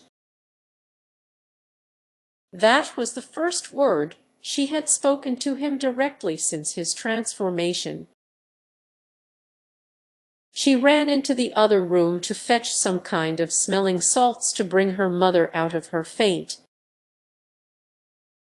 Gregor wanted to help too. He could save his picture later, although he stuck fast to the glass and had to pull himself off by force. Then he, too, ran into the next room as if he could advise his sister like in the old days. But he had to just stand behind her doing nothing. She was looking into various bottles. He startled her when she turned round. A bottle fell to the ground and broke. A splinter cut Gregor's face. Some kind of caustic medicine splashed all over him. Now, without delaying any longer, Gret took hold of all the bottles she could and ran with them into her mother. She slammed the door shut with her foot, so now Gregor was shut out from his mother, who, because of him, might be near to death. He could not open the door if he did not want to chase his sister away, and she had to stay with his mother. There was nothing for him to do but wait, and, oppressed with anxiety and self-reproach, he began to crawl about. He crawled over everything, walls, furniture, ceiling, and finally in his confusion, as the whole room began to spin around him, he fell down into the middle of the dinner table. He lay there for a while, numb and immobile. All around him it was quiet. Maybe that was a good sign. Then there was someone at the door. The maid, of course, had locked herself in her kitchen so that Gret would have to go and answer it. His father had arrived home. "What's happened?" were his first words. Gret's appearance must have made everything clear to him.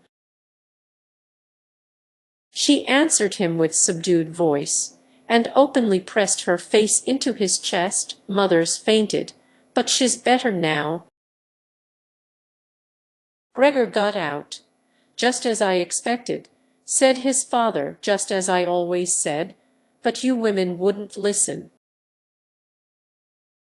Would you? It was clear to Gregor that Gret had not said enough, and that his father took it to mean that something bad had happened, that he was responsible for some act of violence. That meant Gregor would now have to try to calm his father. As he did not have the time to explain things to him, even if that had been possible. So he fled to the door of his room and pressed himself against it so that his father, when he came in from the hall, could see straight away that Gregor had the best intentions, and would go back into his room without delay. That it would not be necessary to drive him back, but that they had only to open the door, and he would disappear. His father, though, was not in the mood to notice subtleties like that. "Ah!" he shouted as he came in, sounding as if he were both angry and glad at the same time. Gregor drew his head back from the door and lifted it towards his father. He really had not imagined his father the way he stood there now, of late, with his new habit of crawling about. He had neglected to pay attention to what was going on the rest of the flat the way he had done before. He really ought to have expected things to have changed, but still, was that really his father? the same tired man as used to be laying there entombed in his bed when Gregor came back from his business trips, who would receive him sitting in the armchair in his nightgown when he came back in the evenings, who was hardly even able to stand up but, as a sign of his pleasure, would just raise his arms, and who,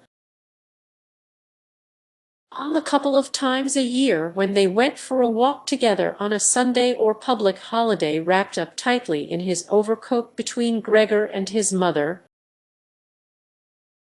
would always labor his way forward a little more slowly than them, who were already walking slowly for his sake, who would place his stick down carefully, and, if he wanted to say something, would invariably stop and gather his companions around him. He was standing up straight enough now, dressed in a smart blue uniform with gold buttons, the sort worn by the employees at the banking institute. Above the high, stiff collar of the coat his strong double chin emerged, under the bushy eyebrows his piercing dark eyes looked out fresh and alert. His normally unkempt white hair was combed down painfully close to his scalp. He took his cap, with its gold monogram from, probably, some bank, and threw it in an arc right across the room onto the sofa, put his hands in his trouser pockets, pushing back the bottom of his long uniform coat, and, with look of determination, walked towards Gregor. He probably did not even know himself what he had in mind, but nonetheless lifted his feet unusually high. Gregor was amazed at the enormous size of the soles of his boots, but wasted no time with that. He knew full well, right from the first day of his new life, that his father thought it necessary to always be extremely strict with him. And so he ran up to his father, stopped when his father stopped, scurried forwards again when he moved, even slightly. In this way, they went round the room several times without anything decisive happening, without even giving the impression of a chase, as everything went so slowly. Gregor remained all this time on the floor, largely because he feared his father might see it as especially provoking if he fled onto the wall or ceiling. Whatever he did, Gregor had to admit that he certainly would not be able to keep up this running about for long. As for each step his father took, he had to carry out countless movements. He became noticeably short of breath. Even in his earlier life his lungs had not been very reliable. Now, as he lurched about in his efforts to muster all the strength he could for running, he could hardly keep his eyes open. His thoughts became too slow for him to think of any other way of saving himself than running. He almost forgot that the walls were there for him to use, although here they were concealed behind carefully carved furniture full of notches and protrusions. Then, right beside him, lightly tossed, something flew down and rolled in front of him. It was an apple. Then another one immediately flew at him. Gregor froze in shock. There was no longer any point in running, as his father had decided to bombard him. He had filled his pockets with fruit from the bowl on the sideboard, and now, without even taking the time for careful aim, threw one apple after another. These little red apples rolled about on the floor, knocking into each other as if they had electric motors. An apple thrown without much force glanced against Gregor's back and slid off without doing any harm. Another one, however, immediately following it, hit squarely and lodged in his back. Gregor wanted to drag himself away, as if he could remove the incredible pain by changing his position. But he felt as if nailed to the spot and spread himself out, all his senses in confusion. The last thing he saw was the door of his room being pulled open. His sister was screaming. His mother ran out in front of her in her blouse, as his sister had taken off some of her clothes after she had fainted to make it easier for her to breathe. She ran to his father, her skirts unfastened and sliding one after another to the ground. Stumbling over the skirts, she pushed herself to his father, her arms around him, uniting herself with him totally. Now Gregor lost his ability to see anything, her hands behind his father's head begging him to spare Gregor's life. Roman 3. No one dared to remove the apple lodged in Gregor's flesh, so it remained there as a visible reminder of his injury. He had suffered it there for more than a month, and his condition seemed serious enough to remind even his father that Gregor, despite his current sad and revolting form, was a family member who could not be treated as an enemy. On the contrary, as a family there was a duty to swallow any revulsion for him, and to be patient, just to be patient. Because of his injuries, Gregor had lost much of his mobility, probably permanently. He had been reduced to the condition of an ancient invalid, and it took him long minutes to crawl across his room. Crawling over the ceiling was out of the question, but this deterioration in his condition was fully, in his opinion, made up for by the door to the living room being left open every evening. He got into the habit of closely watching it for 1 or 2 hours before it was opened, and then, lying in the darkness of his room, where he could not be seen from the living room, he could watch the family in the light of the dinner table and listen to their conversation with everyone's permission. In a way, and thus quite differently from before, they no longer held the lively conversations of earlier times. Of course, the ones that Gregor always thought about with longing when he was tired and getting into the damp bed in some small hotel room. All of them were usually very quiet nowadays. Soon after dinner, his father would go to sleep in his chair.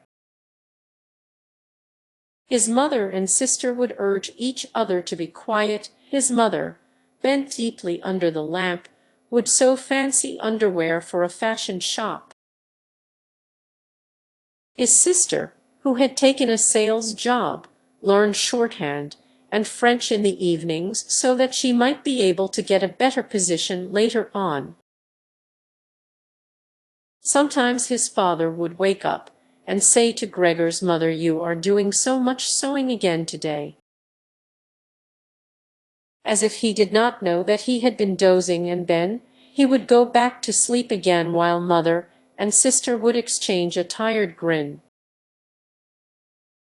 With a kind of stubbornness, Gregor's father refused to take his uniform off even at home.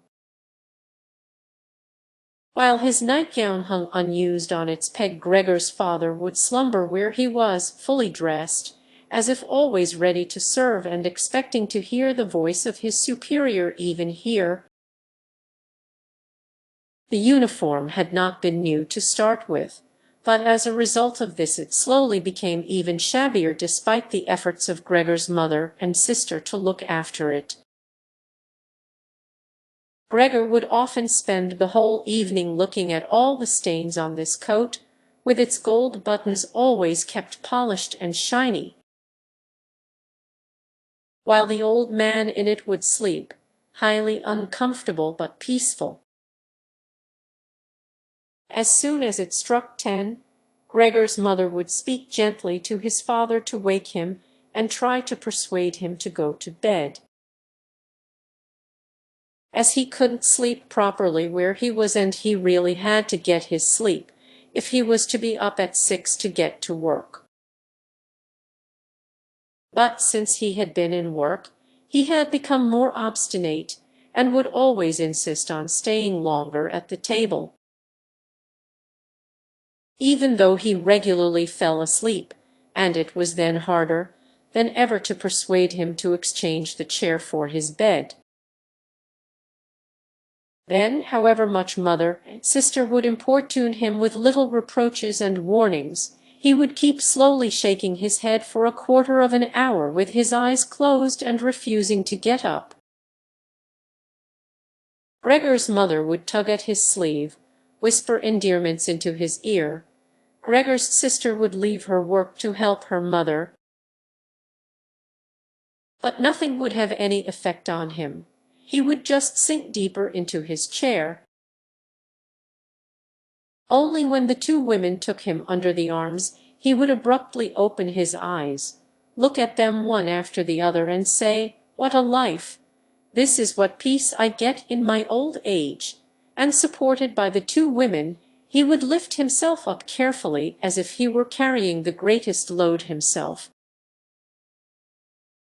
Let the women take him to the door, send them off, and carry on by himself, while Gregor's mother would throw down her needle and his sister her pen so that they could run after his father and continue being of help to him, who in this tired and overworked family would have had time to give more attention to Gregor than was absolutely necessary. The household budget became even smaller. So now the maid was dismissed, an enormous, thick-boned charwoman with white hair that flapped around her head came every morning and evening to do the heaviest work. Everything else was looked after by Gregor's mother on top of the large amount of sewing work she did. Gregor even learned, listening to the evening conversation about what price they had hoped for, that several items of jewelry belonging to the family had been sold, even though both mother and sister had been very fond of wearing them at functions and celebrations. But the loudest complaint was that, although the flat was much too big for their present circumstances, they could not move out of it. There was no imaginable way of transferring Gregor to the new address. He could see quite well, though, that there were more reasons than consideration for him that made it difficult for them to move.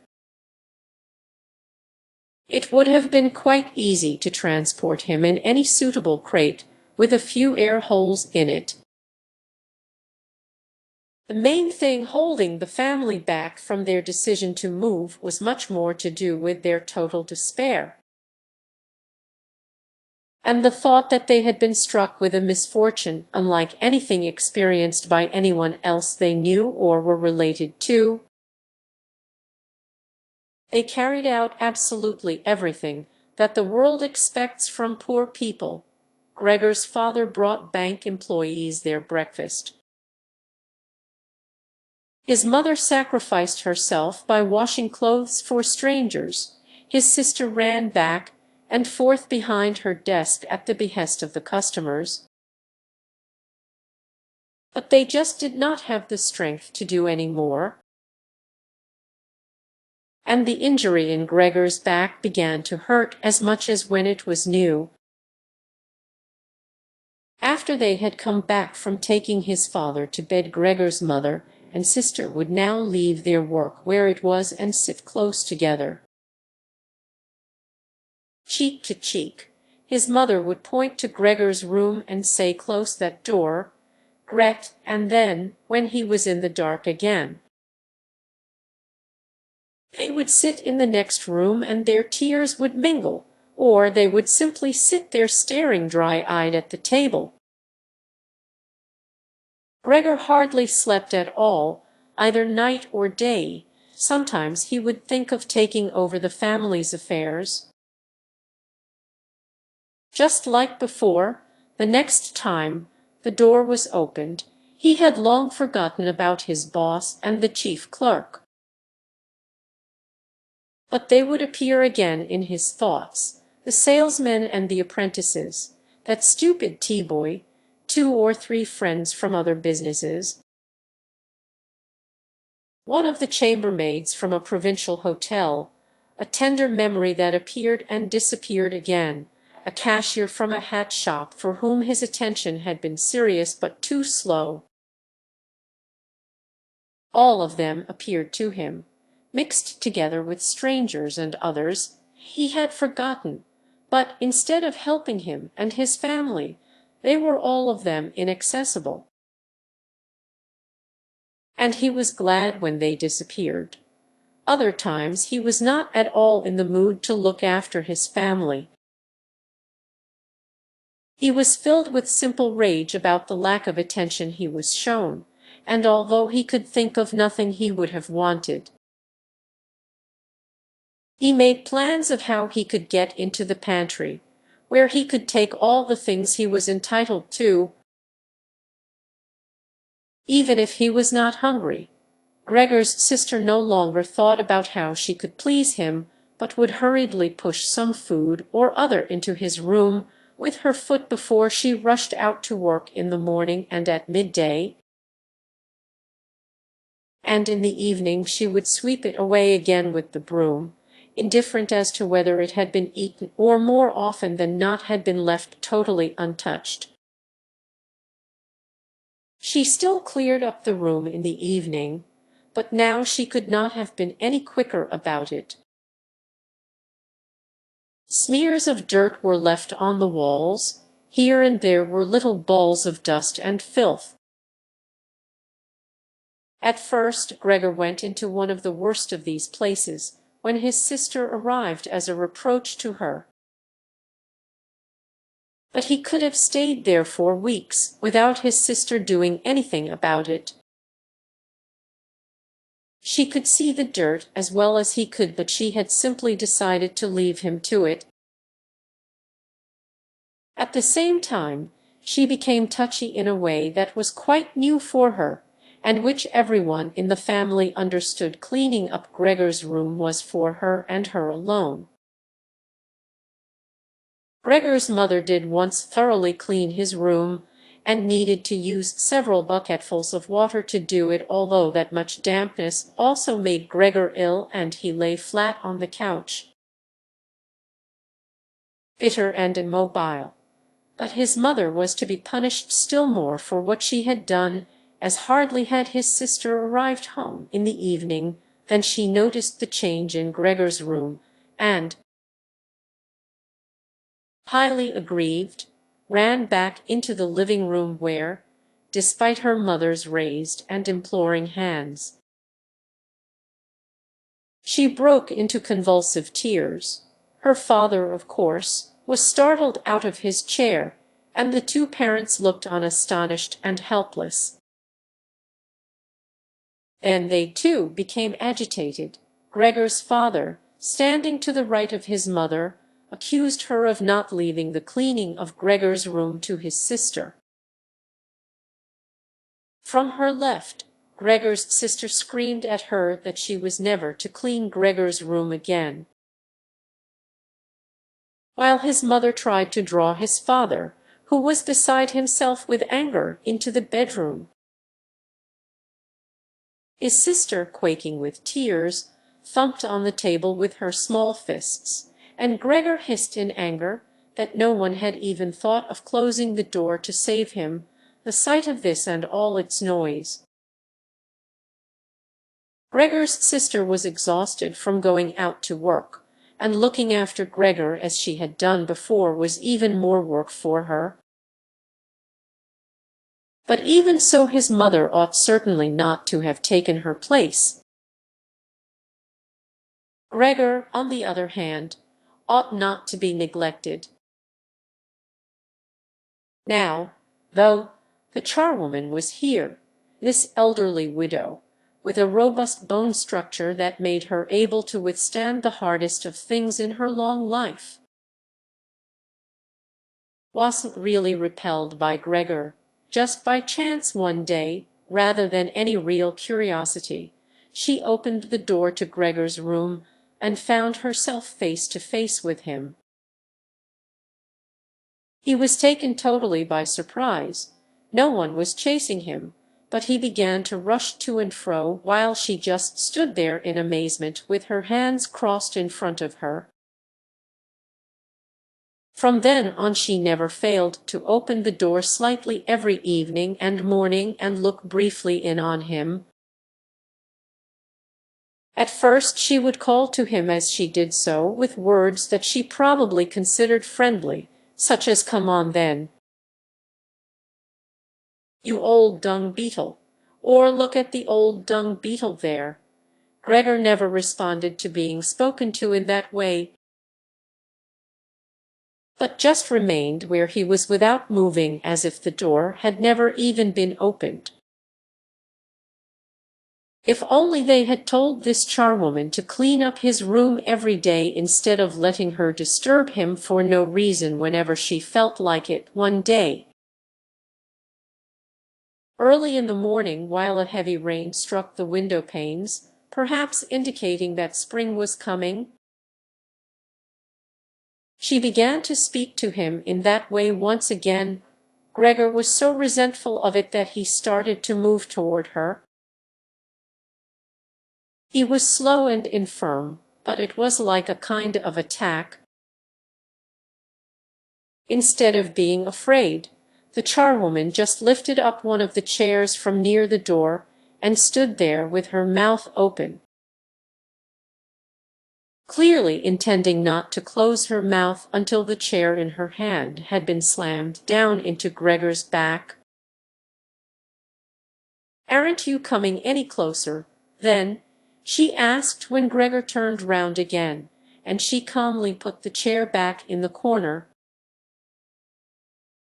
Gregor had almost entirely stopped eating. Only if he happened to find himself next to the food that had been prepared for him, he might take some of it into his mouth to play with it. Leave it there a few hours and then, more often than not, spit it out again. At first he thought it was distress at the state of his room that stopped him eating, but he had soon got used to the changes made there. They had got into the habit of putting things into this room that they had no room for anywhere else, and there were now many such things as one of the rooms in the flat had been rented out to 3 gentlemen. These earnest gentlemen, all 3 of them had full beards, as Gregor learned peering through the crack in the door one day, were painfully insistent on things being tidy. This meant not only in their own room but, since they had taken a room in this establishment, in the entire flat and especially in the kitchen.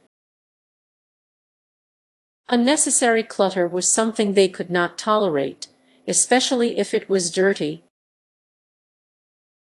They had moreover brought most of their own furnishings and equipment with them.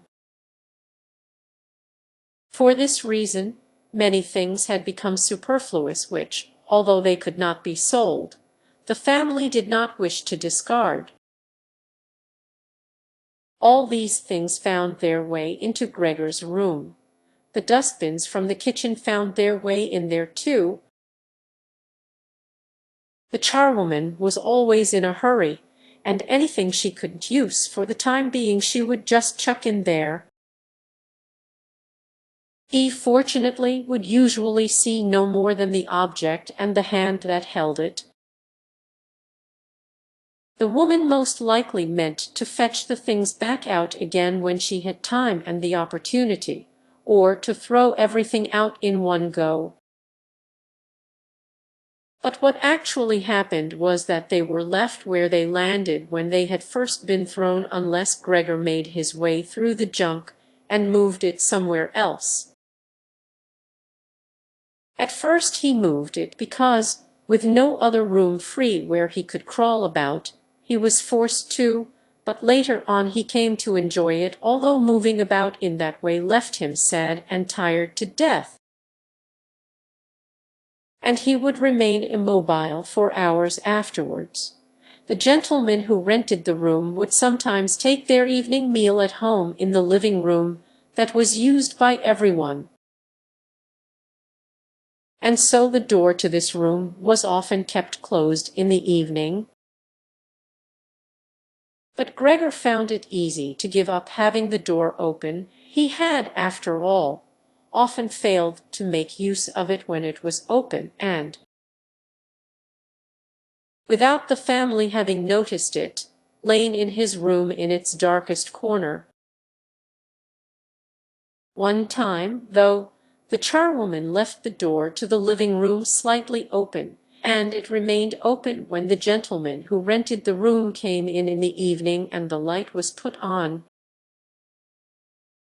They sat up at the table where, formerly, Gregor had taken his meals with his father and mother.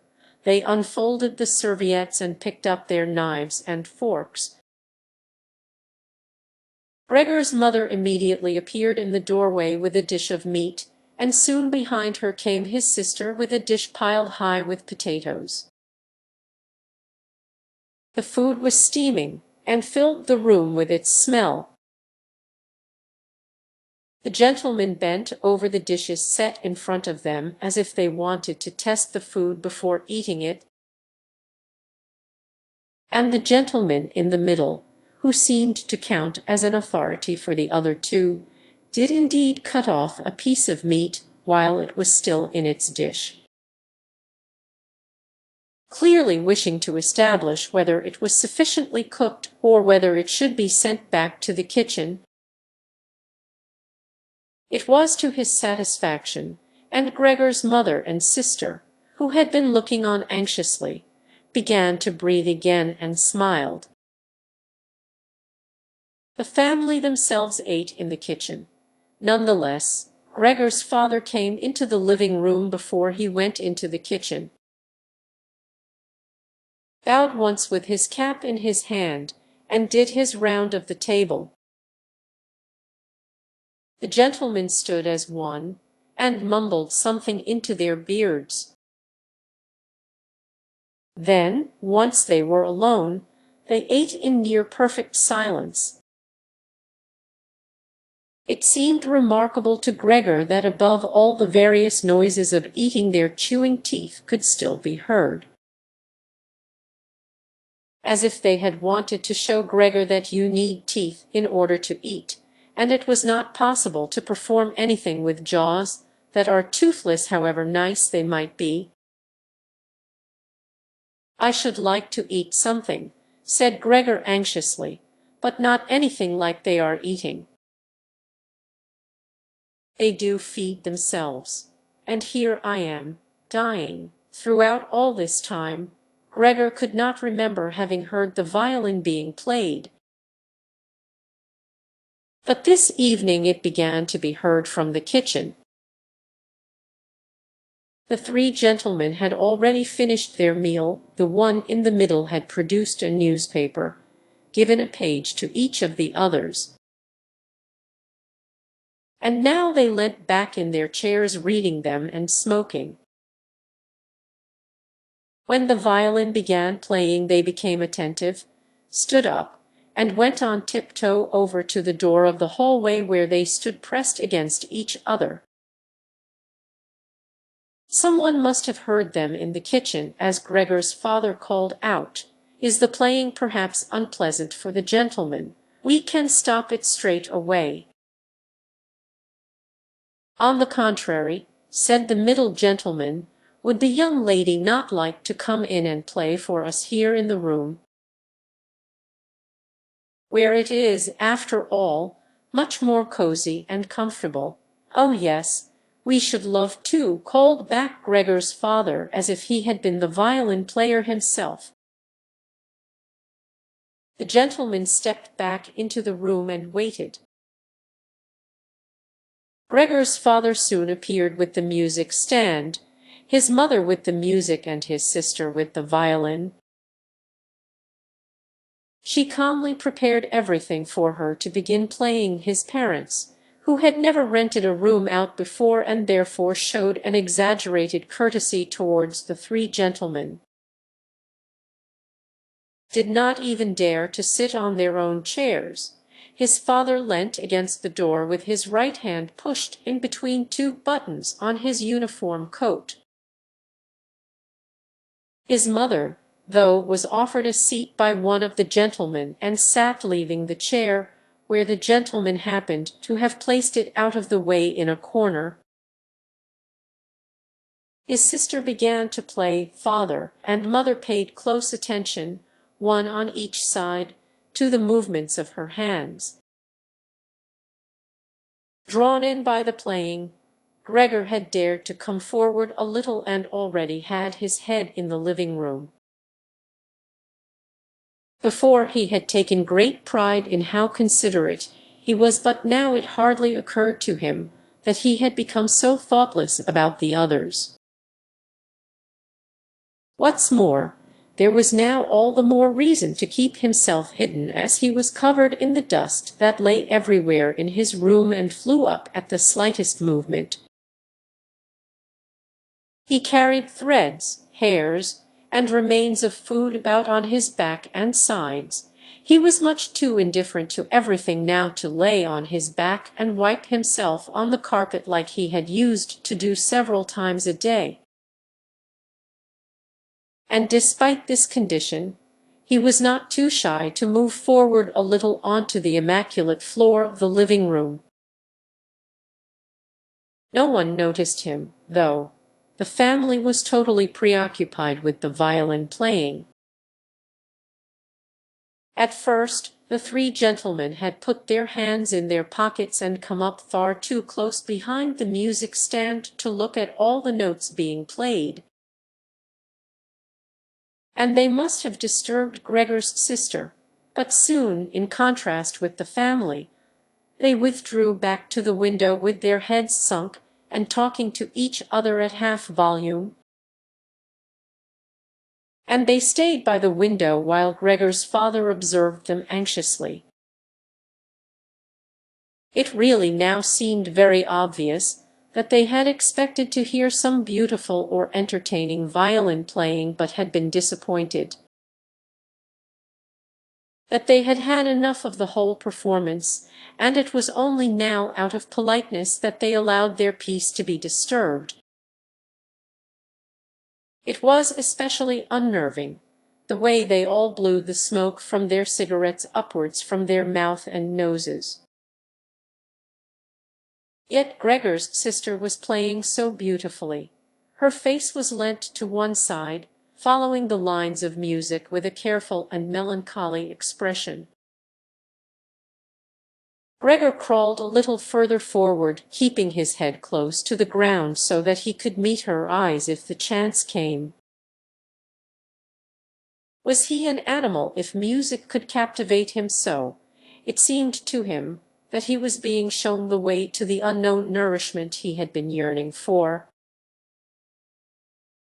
He was determined to make his way forward to his sister and tug at her skirt, to show her she might come into his room with her violin. As no one appreciated her playing here as much as he would. He never wanted to let her out of his room, not while he lived.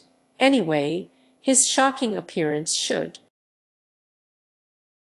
for once, be of some use to him. He wanted to be at every door of his room at once to hiss and spit at the attackers. His sister should not be forced to stay with him, though, but stay of her own free will. She would sit beside him on the couch with her ear bent down to him while he told her how he had always intended to send her to the conservatory. How he would have told everyone about it last Christmas had Christmas really come and gone already, if this misfortune hadn't got in the way. And refused to let anyone dissuade him from it. On hearing all this, his sister would break out in tears of emotion, and Gregor would climb up to her shoulder and kiss her neck. She had kept free without any necklace or collar.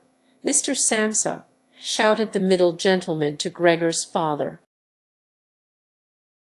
pointing, without wasting any more words, with his forefinger at Gregor as he slowly moved forward.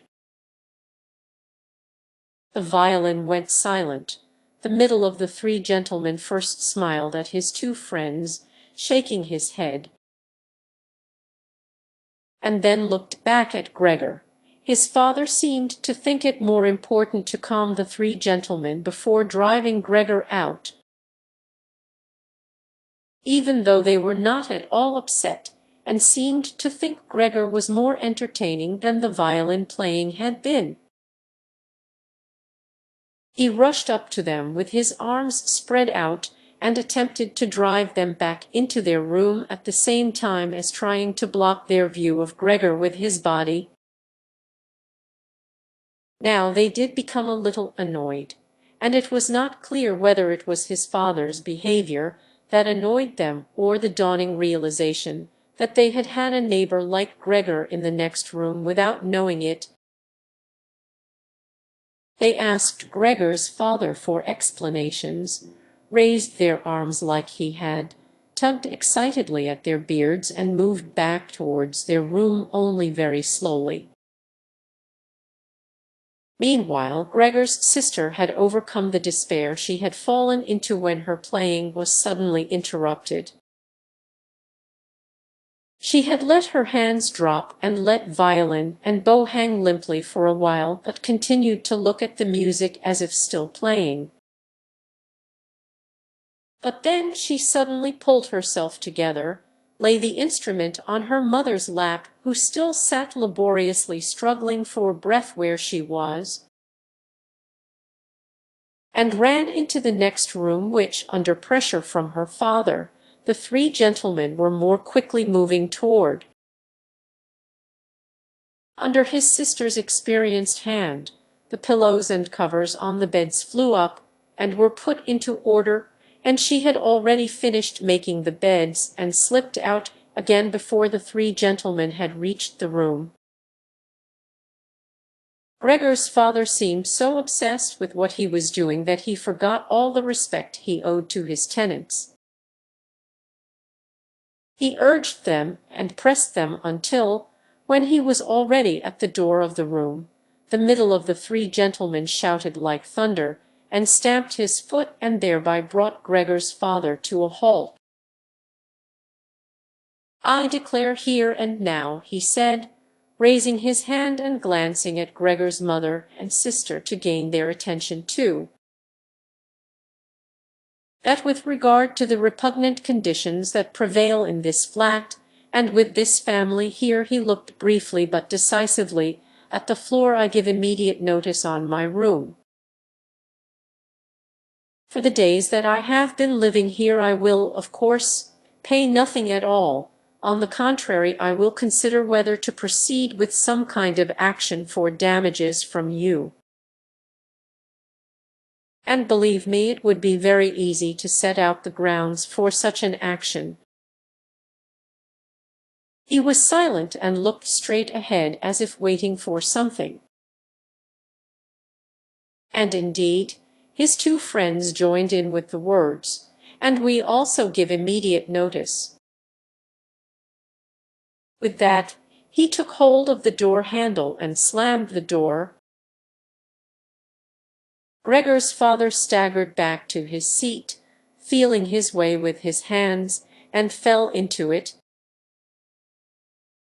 It looked as if he was stretching himself out for his usual evening nap, but from the uncontrolled way his head kept nodding it could be seen that he was not sleeping at all. Throughout all this, Gregor had lain still where the three gentlemen had first seen him. His disappointment at the failure of his plan, and perhaps also because he was weak from hunger, made it impossible for him to move. He was sure that everyone would turn on him any moment, and he waited. He was not even startled out of this state when the violin on his mother's lap fell from her trembling fingers and landed loudly on the floor. "Father, mother," said his sister, hitting the table with her hand as introduction, "we can't carry on like this. Maybe you can't see it, but I can. I don't want to call this monster my brother. All I can say is, we have to try and get rid of it. We've done all that's humanly possible to look after it and be patient. I don't think anyone could accuse us of doing anything wrong." "She's absolutely right," said Gregor's father to himself. His mother, who still had not had time to catch her breath, began to cough dully, her hand held out in front of her and a deranged expression in her eyes. Gregor's sister rushed to his mother and put her hand on her forehead. Her words seemed to give Gregor's father some more definite ideas. He sat upright, played with his uniform cap between the plates left by the three gentlemen after their meal, and occasionally looked down at Gregor as he lay there immobile. "We have to try and get rid of it," said Gregor's sister, now speaking only to her father, as her mother was too occupied with coughing to listen. "It will be the death of both of you. I can see it coming. We can't all work as hard as we have to and then come home to be tortured like this. We can't endure it. I can't endure it any more." And she broke out so heavily in tears that they flowed down the face of her mother. And she wiped them away with mechanical hand movements. "My child," said her father with sympathy and obvious understanding, "what are we to do?" His sister just shrugged her shoulders as a sign of the helplessness and tears that had taken hold of her, displacing her earlier certainty. "If he could just understand us," said his father almost as a question. His sister shook her hand vigorously through her tears as a sign that of that there was no question. "If he could just understand us," repeated Gregor's father, closing his eyes in acceptance of his sister's certainty that that was quite impossible. "Then perhaps we could come to some kind of arrangement with him. But as it is, it's got to go," shouted his sister. "That's the only way, father. You've got to get rid of the idea that that's Gregor. We've only harmed ourselves by believing it for so long. How can that be Gregor? If it were Gregor, he would have seen long ago that it's not possible for human beings to live with an animal like that, and he would have gone of his own free will. We wouldn't have a brother any more, then, but we could carry on with our lives and remember him with respect. As it is, this animal is persecuting us. It's driven out our tenants. It obviously wants to take over the whole flat and force us to sleep on the streets. Father, look, just look," she suddenly screamed. "He's starting again," in her alarm, which was totally beyond Gregor's comprehension. His sister even abandoned his mother as she pushed herself vigorously out of her chair, as if more willing to sacrifice her own mother than stay anywhere near Gregor. She rushed over to behind her father, who had become excited merely because she was, and stood up half raising his hands in front of Gregor's sister as if to protect her. But Gregor had had no intention of frightening anyone, least of all his sister. All he had done was begin to turn round so that he could go back into his room, although that was in itself quite startling, as his pain-racked condition meant that turning round required a great deal of effort, and he was using his head to help himself do it, repeatedly raising it and striking it against the floor. He stopped and looked round. They seemed to have realized his good intention, and had only been alarmed briefly. Now they all looked at him in unhappy silence. His mother lay in her chair with her legs stretched out and pressed against each other. Her eyes nearly closed with exhaustion. His sister sat next to his father with her arms around his neck. "Maybe now they will let me turn round," thought Gregor, and went back to work. He could not help panting loudly with the effort, and had sometimes to stop and take a rest. No one was making him rush any more. Everything was left up to him. As soon as he had finally finished turning round, he began to move straight ahead. He was amazed at the great distance that separated him from his room, and could not understand how he had covered that distance in his weak state a little while before, and almost without noticing it. He concentrated on crawling as fast as he could, and hardly noticed that there was not a word, not any cry, from his family to distract him. He did not turn his head until he had reached the doorway. He did not turn it all the way round, as he felt his neck becoming stiff, but it was nonetheless enough to see that nothing behind him had changed. Only his sister had stood up. With his last glance he saw that his mother had now fallen completely asleep. He was hardly inside his room before the door was hurriedly shut, bolted and locked. The sudden noise behind Gregor so startled him that his little legs collapsed under him. It was his sister, who had been in so much of a rush. She had been standing there waiting, and sprung forward lightly. Gregor had not heard her coming at all. And as she turned the key in the lock, she said loudly to her parents at last, "What now, then?" Gregor asked himself as he looked round in the darkness. He soon made the discovery that he could no longer move at all. This was no surprise to him. It seemed rather that being able to actually move around on those spindly little legs until then was unnatural. He also felt relatively comfortable. It is true that his entire body was aching, but the pain seemed to be slowly getting weaker and weaker, and would finally disappear altogether. He could already hardly feel the decayed apple in his back or the inflamed area around it, which was entirely covered in white dust. He thought back of his family with emotion and love.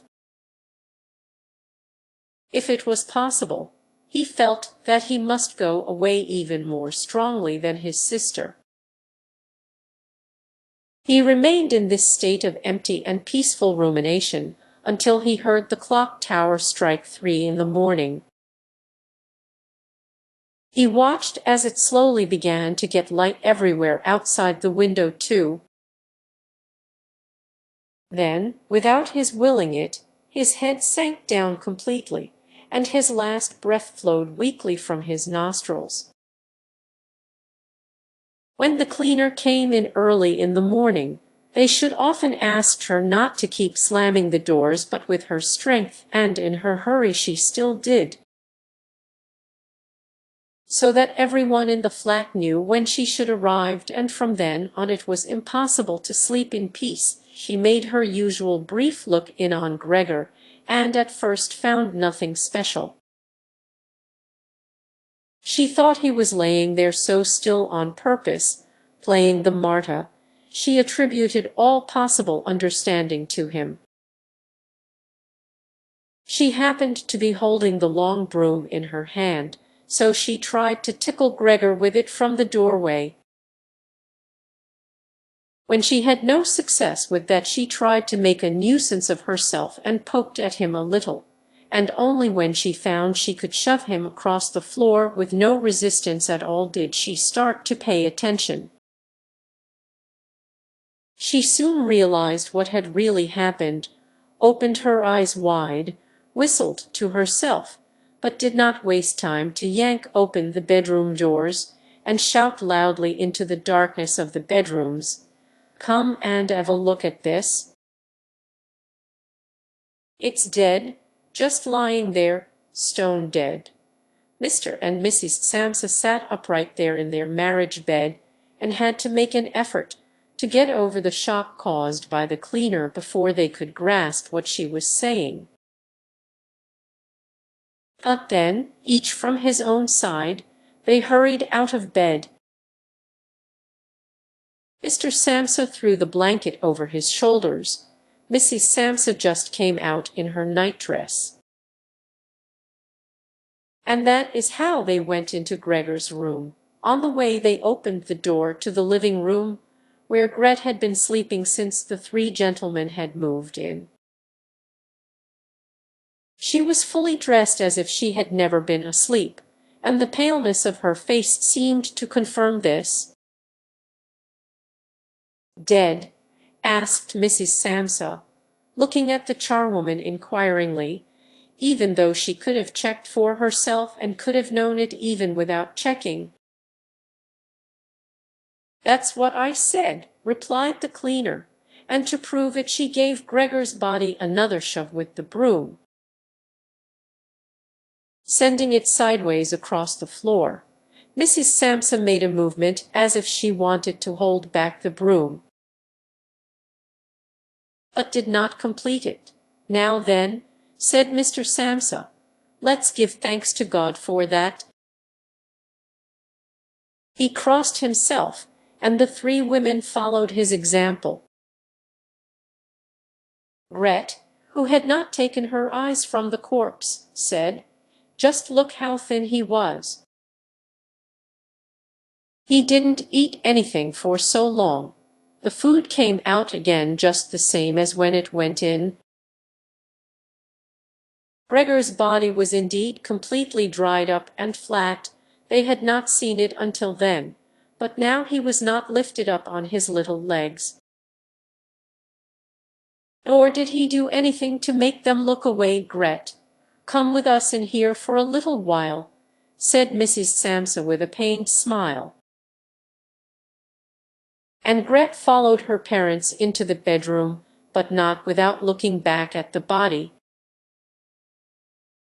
The cleaner shut the door and opened the window wide. Although it was still early in the morning, the fresh air had something of warmth mixed in with it. It was already the end of March, after all. The three gentlemen stepped out of their room and looked round in amazement for their breakfasts. They had been forgotten about. "Where is our breakfast?" the middle gentleman asked the cleaner irritably. She just put her finger on her lips and made a quick and silent sign to the men that they might like to come into Gregor's room. They did so, and stood around Gregor's corpse with their hands in the pockets of their well-worn coats. It was now quite light in the room. Then the door of the bedroom opened, and Mr. Samsa appeared in his uniform with his wife on one arm and his daughter on the other. All of them had been crying a little. Gret now and then pressed her face against her father's arm. "Leave my home, now," said Mr. Samsa, indicating the door and without letting the women from him. "What do you mean?" asked the middle of the three gentlemen, somewhat disconcerted, and he smiled sweetly. The other two held their hands behind their backs and continually rubbed them together in gleeful anticipation of a loud quarrel which could only end in their favor. "I mean just what I said," answered Mr. Samsa, and with his two companions went in a straight line towards the man. At first he stood there still, looking at the ground as if the contents of his head were rearranging themselves into new positions. "All right, we will go then," he said, and looked up at Mr. Samsa as if he had been suddenly overcome with humility and wanted permission again from Mr. Samsa for his decision. Mr. Samsa merely opened his eyes wide and briefly nodded to him several times. At that, and without delay, the man actually did take long strides into the front hallway. His two friends had stopped rubbing their hands some time before and had been listening to what was being said. Now they jumped off after their friend as if taken with a sudden fear that Mr. Samsa might go into the hallway in front of them and break the connection with their leader. Once there, all three took their hats from the stand, took their sticks from the holder, bowed without a word, and left the premises. Mr. Samsa and the two women followed them out onto the landing, but they had had no reason to mistrust the men's intentions, and as they leaned over the landing they saw how the three gentlemen made slow but steady progress down the many steps. As they turned the corner on each floor they disappeared, and would reappear a few moments later. The further down they went, the more that the Samsa family lost interest in them, when a butcher's boy, proud of posture with his tray on his head, passed them on his way up and came nearer than they were. Mr. Samsa and the women came away from the landing and went, as if relieved, back into the flat. They decided the best way to make use of that day was for relaxation and to go for a walk. Not only had they earned a break from work, but they were in serious need of it. So they sat at the table and wrote 3 letters of excusal, Mr. Samsa to his employers, Mrs. Samsa to her contractor, and Gret to her principal. The cleaner came in while they were writing to tell them she was going. She should finish her work for that morning. The 3 of them at first just nodded without looking up from what they were writing, and it was only when the cleaner still did not seem to want to leave that they looked up in irritation. "Well?" asked Mr. Samsa. The charwoman stood in the doorway with a smile on her face as if she had some tremendous good news to report, but would only do it if she was clearly asked to. The almost vertical little ostrich feather on her hat, which had been a source of irritation to Mr. Samsa all the time she had been working for them, swayed gently in all directions. "What is it you want, then?" asked Mrs. Samsa, whom the cleaner had the most respect for. "Yes," she answered, and broke into a friendly laugh that made her unable to speak straight away. "Well then, that thing in there, you needn't worry about how you are going to get rid of it. That's all been sorted out." Mrs. Samsa and Gret bent down over their letters as if intent on continuing with what they were writing. Mr. Samsa saw that the cleaner wanted to start describing everything in detail, but, with outstretched hand, He made it quite clear that she was not to, so, as she was prevented from telling them all about it, she suddenly remembered what a hurry she was in and, clearly peeved, called out cheerio. Then everyone turned round sharply and left, slamming the door terribly as she went. "Tonight she gets sacked," said Mr. Samsa, but he received no reply from either his wife or his daughter, as the charwoman seemed to have destroyed the peace they had only just gained. They got up and went over to the window, where they remained with their arms around each other. Mr. Samsa twisted round in his chair to look at them, and sat there watching for a while. Then he called out, "Come here, then, let's forget about all that old stuff, shall we? Come and give me a bit of attention." The two women immediately did as he said, hurrying over to him, where they kissed him and hugged him, and then they quickly finished their letters. After that, the three of them left the flat together, which was something they had not done for months, and took the tram out to the open country outside the town. They had the tram filled with warm sunshine, all to themselves. Leant back comfortably on their seats, they discussed their prospects and found that on closer examination they were not at all bad. Until then, they had never asked each other about their work, but all three had jobs which were very good and held particularly good promise for the future. The greatest improvement for the time being, of course, would be achieved quite easily by moving house. What they needed now was a flat that was smaller and cheaper than the current one which had been chosen by Gregor. One that was in a better location and, most of all, more practical. All the time, Gret was becoming livelier. With all the worry they had been having of late, her cheeks had become pale. But, while they were talking, Mr. and Mrs. Samsa were struck, almost simultaneously, with the thought of how their daughter was blossoming into a well-built and beautiful young lady. They became quieter. Just from each other's glance, and almost without knowing it, they agreed that it would soon be time to find a good man for her.